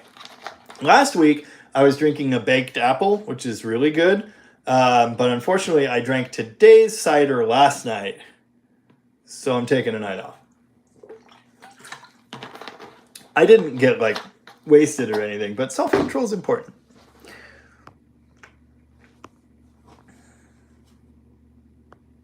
My kid worries about Duddy hurting his habits. Hands? His hands. Worries about him hurting his hands. I still don't know who this is. Badtree knows him. Well, I gathered that. My mom used to get mad when a friend of mine came in the house because he smelled like a walking gas pump. When I started being a mechanic, my wife moved from here to Los Angeles in 2008. She moved back here the end of 2014. And we instantly, accidentally moved in together and we were inseparable. So anyway, I guess we got back together and that was that. And we got married eventually on April Fool's Day after we had a kid. That's a different story. Anyway, so when I got the girl, I decided, you know what? I'm going to get everything else I want. And I had an opportunity to take over a business and run a shop. And I talked about her with that. And she said, the old gas smell. My grandpa always had that smell. It'll just bring back memories. No problem. So I'm lucky there. She does not like the diesel smell, which is a problem because that happens. Angry Orchard gives me heartburn. Yes, same. Yeah, and I don't like the flavor. If it's all they have, fine. But that's not one. And Reds. Reds with 2 Ds. I mean, it's fine. It's got double Ds. That's great. But I'm not going to drink it. It's not good. It was the only cider I could find in the gas station, that Area 51 Alien gas station in Nevada with the Alien collectible store. Reds was the only cider they had, and it was god-awful. Don't drink it. It's not good. Don't do it. It's a mistake. I'm telling you now. Angry Orchards is okay. It's just not my guy. My guy is Two Towns Bright Ciders, made in Oregon. And I'm in Washington, so it's easy to get. Bright Cider's the best one. They also have a Cosmic Crisp and a blueberry. I didn't really like the blueberry. The Baked Apple, Dee's Wicked Cider Baked Apple, is also super great. A lot of restaurants have that one. But it's sweet. You know, it's seasoning sweet. The Bright Cider is just, you know, slightly alcoholic apple. It's really good. I like to enjoy what I'm drinking. I've said that before. I'm not going to drink cheap watery beer. And I don't really like dark beer either. I like ciders. Eric Dudman from Duddy's Adventure. Channel's kind of edited like your style. Funny, and there are tacos. Yeah. Why don't I just stop making videos and watch that guy? I got to check him out. Duddy's Adventure. Someone remind me that. I'm going to write it down. I'm going to write it down on this rent receipt, actually, for the old shop. Duddy's Adventure. Because I need more channels to watch. And I'll go back and watch everything he's ever made, too. You guys should do that for me. Someone else said they are doing that right now. And if you haven't seen my older videos, you should. Just saying. I think Bad Tree's been around long enough to know what early Jamie was like, so... You're off the hook, Blake. Two Towns Cider House. Blueberry Cosmic Crisp. Yeah, it's good. I just didn't like it as much as the Bright Cider, the green can. The Bright Cider is my go-to. I just really like it. Drink that stuff like it's water. Really? Self-control problems? You? Thanks, Scott. Still waiting for you to make me a cider. But no, it's hard to do. Tim Mopar. Yeah, Tim, thank you. See, not everyone's so slow on the uptake as me. Hit the thumbs up button for Dead Dodge. Please do. Hello, Blake. See, all these guys are buddies. Can I be your buddy? And then we'll all just hang out on whatever that streaming thing you said was the other day. And we'll just have a big hot tub party. Strongbow makes a very dry cider. I think I've tried that one. Can't remember. The last one I tried... Don't remember. I bought it for two reasons. One, it had a space giraffe on it. And two, it had the highest alcohol content of anything on the shelf. And it was good. Noah, what's the best way to support you aside from the channel? Have a Facebook group or merch or anything? I have a Facebook page and I have an Instagram, and I'm on those. Hopping on there would help me grow the brand, so I definitely appreciate that. I don't make any money or anything off those ventures, but they are outlets I use to share when videos are available, and my Instagram is daily updates on whatever garbage I'm working on, so, you know, it's kind of cool. If you want to follow there. I don't have merch yet. I have a very good friend who I had start working on designing me shirts. He did one, which personally I think you guys will like quite a bit. It says it's not just good, it's good enough. And it's got a Mopar on it. So someone in the comments or in the live chat last week had another really good idea for a shirt. What was it? Yeah. Something I said on video. Old Mopars don't die. They just take naps.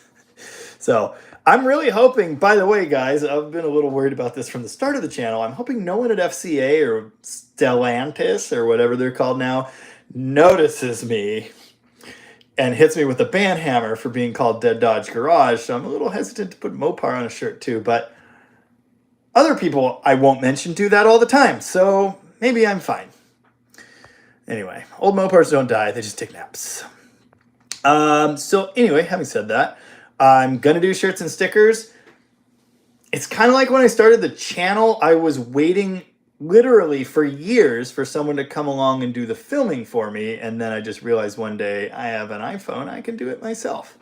I got some advice on setting up merch, shirts and stuff. Multiple people have said, please make a shirt, I'll buy it. Please make a hoodie, I'll buy it. And I will. But the advice I got, I looked at their pages, and if I'm going to make shirts, I want quality.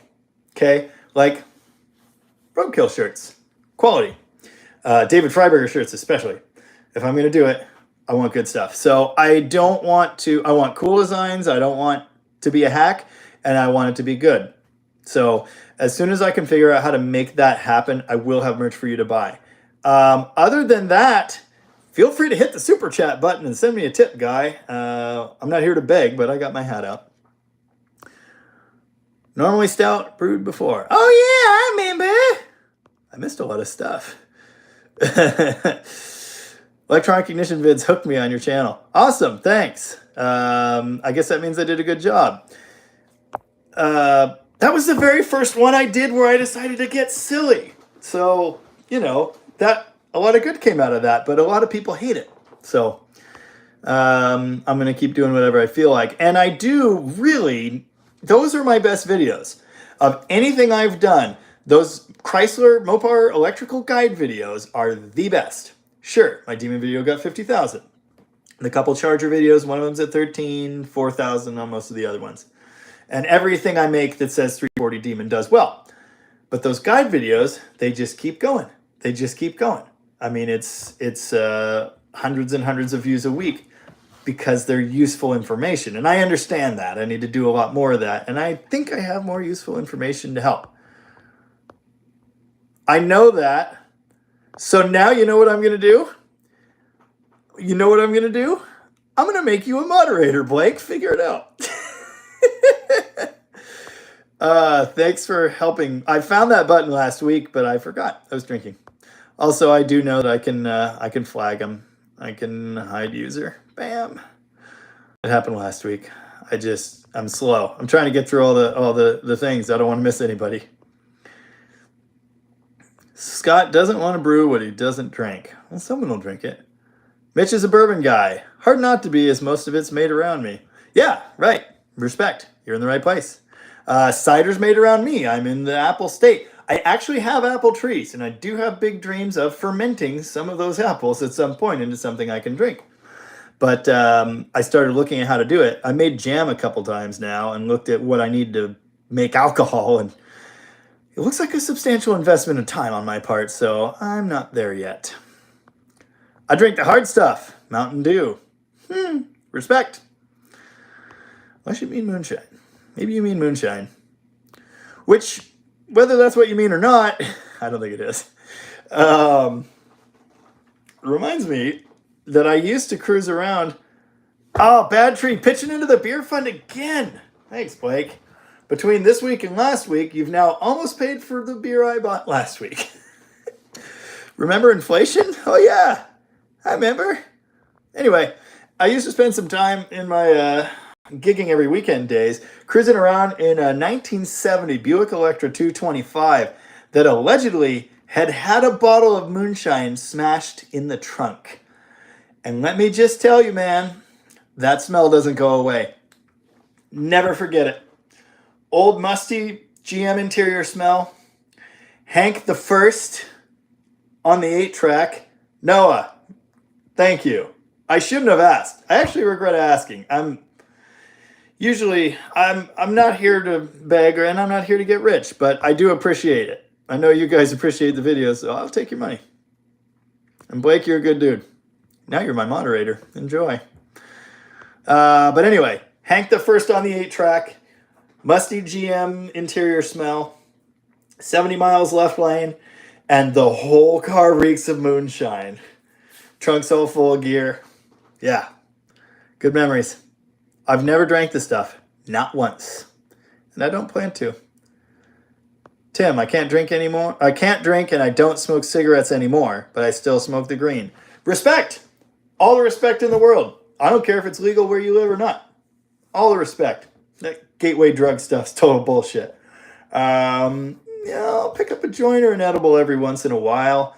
Actually smoking the stuff or doing more than a teeny tiny bit, I get this really weird sinus pressure in my head, and it is not enjoyable. So no green stuff for me, but except for rare occasions. And it's half an edible, by the way. It's half an edible. It screws me up, man. It screws me up.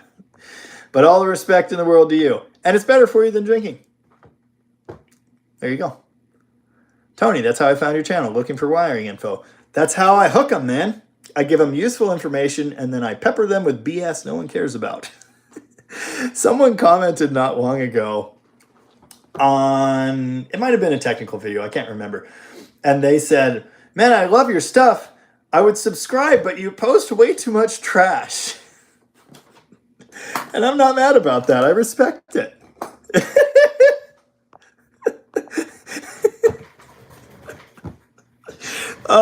With great power comes great responsibility.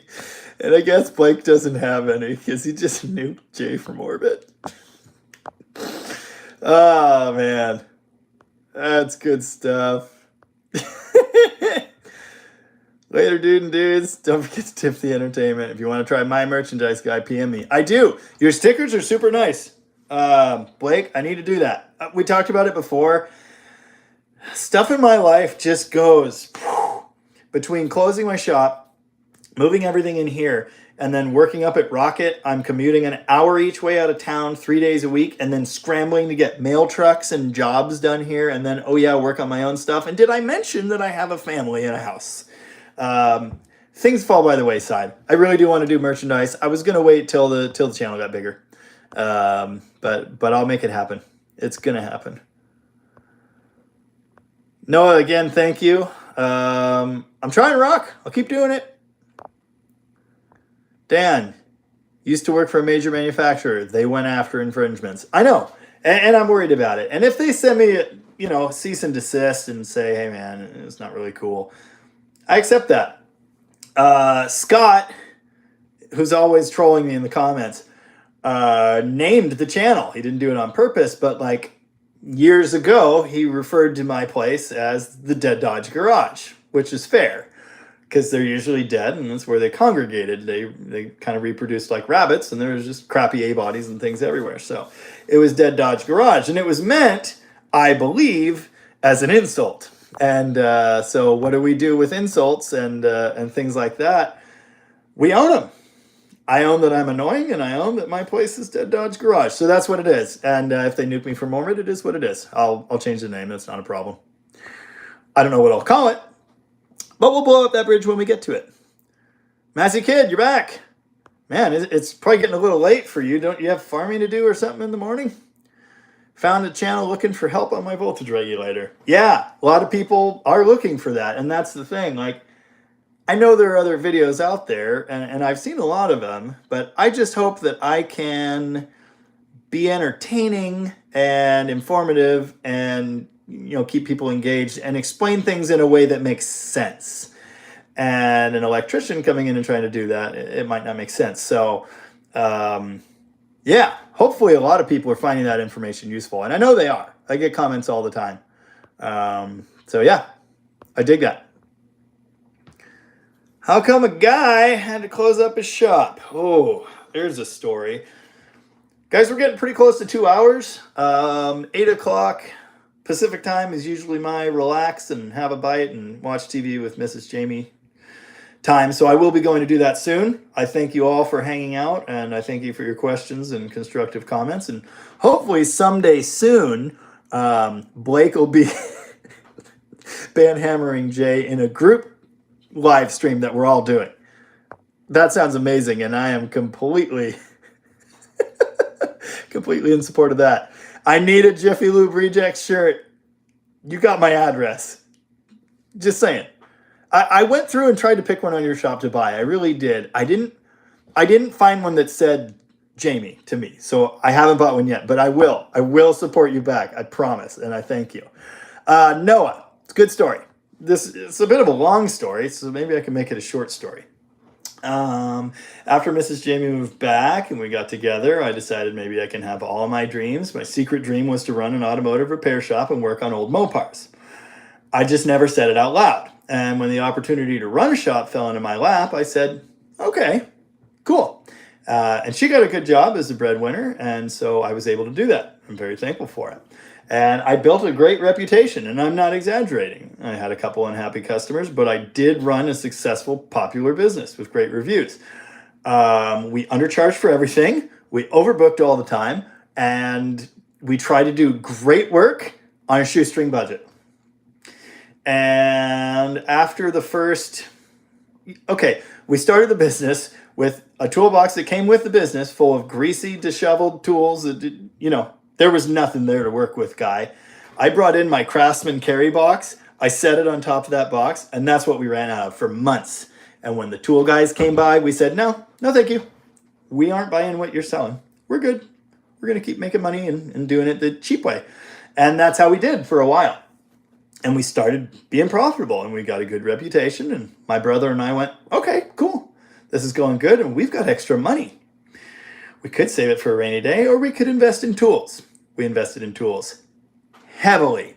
The good news is, if you give Snap-on $15,000, they'll give you a free hat. And if you give Matco $50,000, they'll throw you a shirt every now and again. So we kind of dug ourselves a hole and couldn't really find good help that we could afford. Had different helpers. Eventually, we worked our way into a four-way partnership. Four-way split on profits, four-way split on work, right? No, that's not how partnerships work. So, and it's my fault. It was my idea. It was my operation, so it's my fault, and I own that. I'm not blaming anyone else. This is a lesson I've come out of all of this having, and that's great. But a partnership probably wasn't the way to go, and bringing more people in was probably a bad idea, not a good idea. So it was just always lean times, We'd make good money, and it would be catching up on the times we didn't. And COVID happened, and I won't say that wasn't a factor, but late 2020, we were making more money than we'd ever made. And we kept kicking the can. And it just wasn't good. It wasn't a good business strategy. The building wasn't big enough. We didn't have enough help. We didn't have enough money to hire that help. And we didn't have enough money to get a bigger building. So it just wasn't going to work. And eventually, I knew that. And when I bought this house, my wife and I bought this house, I'm sitting in a 30 by 70 shop here with an office and a lot around it and room for cars. And I knew this was my future. And so I started trying to figure out how to get there. And originally, my other partner was planning to take over the engine shop, the main business there, and I'd still be there in an advisory role and when he needed me. But I was going to work here and do cool stuff. And it pretty quickly became apparent that just wasn't going to work, because I was kind of the driving force. I'm not saying my partners weren't good at what they did. They were good mechanics and they were fun people. We had a lot of fun. We just didn't run a successful business, and we were stupid with our money. So, yeah, that partner ended up changing his mind and moving to Utah to go back to work doing construction. And more power to him. He's doing great. He just got into a house, and he's making more money than he ever has. So, super happy for him. And when he said, I'm leaving, I said, I don't want to do this job without you. I'm done running this shop. I don't want to do it. So, I don't need it. I have this. And I had kind of talked to Tom at Rocket about when the day came that I wasn't needed there anymore. And he said, when that day comes, let me know. And actually what he said, which kind of, I don't know what to think of this. He said, really? You'd work for me? So I took that as a big compliment. But yeah, I love it. The long and the short of it is, partnership fell apart, closed the business, gave up the reputation, gave up the phone number. I have no regrets. I am doing so much better mentally and financially now. It's great. So yeah, it's all good. We move on. Maybe people will remember. I don't know. I really like Jiffy Lube rejects. That's so good. I've never even worked at a Jiffy Lube. Oh, that's the other thing. I built that entire empire on the only experience I had was working at O'Reilly and working at home. And I built a really good reputation out of nothing. So it just goes to show you don't need to go to college. Just be good at what you do and passionate. Dan, we used to get Dodge vehicles for cheap before the ugly divorce between Daimler and Chrysler. We got the stinky end of the stick. Yep. Everyone did, I think. Massey Kid, my dad has an '05 Ram Daytona with the Hemi. ECU's bugged or something, so it overcharges bad. He was wondering if he could rig a voltage regulator like my W200. Yes, he can. Absolutely. He could also let's replace the PCM or chase those circuits down and try and fix it the right way. But yes, many people have done that. Cummins trucks in the 90s. When TBI PCMs came out, the voltage regulator moved into the PCM. And maybe not from the beginning, but from not super long after the beginning, that became a problem. So there are many vehicles out there retrofitted with the early style electronic regulator. It's super easy to do. I did it once myself and it didn't work because didn't actually look at a wiring diagram. Blue and green to the 2 on the alternator, but 12 volts needs to be tapped into the blue circuit. Your truck, it's red, it's not blue, and it's in a different place. So you might not see that. So you might go, oh yeah, it's these 2 wires, it's these 2 wires, and I'm done. It's not. I've made that mistake myself. Mount that thing to metal, 2 wires straight to the brush terminals on the alternator, and tap in an extra 12 volt feed to that, which I have done in the past using one of the original wires. So it's not hard to do, and it will work just fine. In recent years, as I understand, they finally have gone away from that same system, and they've gone to module-controlled charging, I think. So there's actually an alternator module. I know a lot of other manufacturers have done that. So I think Chrysler's gone that way now, but in 05, you should be just fine. It's still the same 2 wires, no problem. I hear exhaust in the distance. I think my brother just started his Valiant. Yeah, it's got to be a Mopar V8 through welded mufflers. It has to be. Can't be anything else. You can buy an external regulator kit. Yep. 70s stuff for the 94 up. Oh, yeah. Oh, there's a kit. I'm sure there is, but I would just make it. But I have to, Dan, I have to stop and think about people that aren't me. Yeah, the kit's probably the easiest way to do it. And it's probably not that expensive either. So you're probably actually smarter to just buy the kit. I'm not smarter. Noah, thanks for sharing. It's a cool backstory. Yeah, it's my origin story. Oh, yeah, the other thing was, and I said this in the 1,000 subscriber special, did I start YouTube to make it my career, my job, my main source of income? And the answer is no, yes. So we'll see how it goes. It's certainly not a living yet. I'm making $200 to $300 on ad revenue. Finally today, I got one commenter that said I have too many advertisements. Huh. That is a Magnum-powered Valiant. Maybe you can hear it out there. I will do a feature video on that car someday. I will. Yeah, I've featured clips of it a couple times. No one knows what it is. It's really cool. 67 Valiant, Magnum-headed 360 roller cam engine, 4-speed iron case overdrive, 8 3/4 rear, subframe connectors, and disc brakes. And that's it. It's a 67 Valiant two-door post car that we pulled out of a llama barn with a Nissan truck that had no floor and I don't remember if it was a 170 block or not, and a 3 on the tree just sitting in there. Yeah, now it's this. It's super awesome. I'll do a video on it someday. I got to feature his Impala too, because that thing's psycho. He does the cool stuff. All right, you can leave now. Business models matter. He needs something. What do you need? I need air. I saw a picture of that car with a flat tire earlier. I just remembered that. I don't know how that happened. Well, you're going to have to turn the air compressor on, and it's really, really loud, and it's right here next to my office. So this might suddenly become a convenient time to end the stream, unfortunately, guys. But let me get back through a few questions real fast here. Yes, business models matter. Dan, I'm an idiot. I'm not a good businessman. I'm a decent mechanic, and I like to think an honest guy. And I built a business on that. You should build a business on making money. Just saying. Captain X, 56 Dodge Power Wagon. What is the best way to increase power? Keeping the 230 flathead. I'm going to make a funny joke. There is no best way. I'm leaving mine stock for now. There are mods you can do. I'm not an expert. I haven't built a flathead. I've played with them in stock form. I'd like to do that someday, and I might. 454 Cap. What about the 73 Mustang? Not mine, was never mine. Did I not say that on the video? You're the third person to ask about it today. That video is getting a lot of views, which is cool. That was fun. But that was my friend Josh's car, and he sold it. He recently bought a 69 Mustang, which is super exciting. That may be on the channel, which is funny because this is a Mopar channel, but he drags home all kinds of stuff. So Gotta love a Valiant. Yeah, it's super cool. I tried to buy it off him once. He wanted to keep the engine for another car, and I was really excited about it. But Demon happened, so I don't need both. Made solid state voltage regulators for 1960s computers back in the 80s. Nice. Tony, I personally know a mechanic that makes more money on YouTube than in his shop. Yeah, that's the thing. I never made money on my actual shop when I had it. I paid myself minimum wage at best. And then minimum wage went up to $15 an hour. And I still paid myself the old minimum wage at best. There just wasn't money in it for me.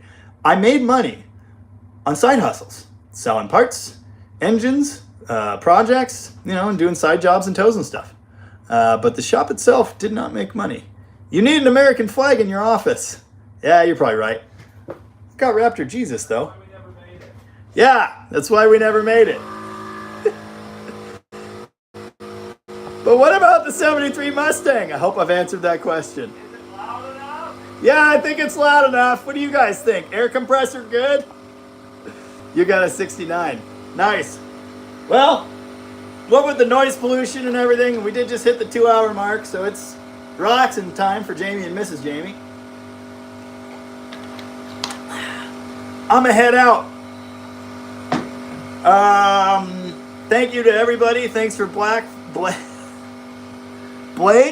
for moderating such as he did. Missouri Massive Kid. I realized after the Belvedere video I have two 318 polys. One the D500 that knocked, one Porter hardtop that blew up in 86. Make of that what you will. They didn't take care of stuff back then, guy. They had oil filters, but they didn't get changed. Thanks for hanging out, Noah. Rabbit Transit, good to see you can comment again. Thanks for being here. 273 stuff. You can get a hold of me. All right. Sounds good. Thanks, guys. Super appreciate it. I plan to see you next Sunday unless I die, I forget, or I get bored. Turbo the Flathead. Yes. Turbos solve flow problems. I don't want to blow my original 230 up. Maybe I'll find a spare one. Blow through single barrel. Yeah. Or you do it. Tag me in the video. Thanks, guys. See you next week. Take it easy. Yes, I'm sure I want to stop streaming.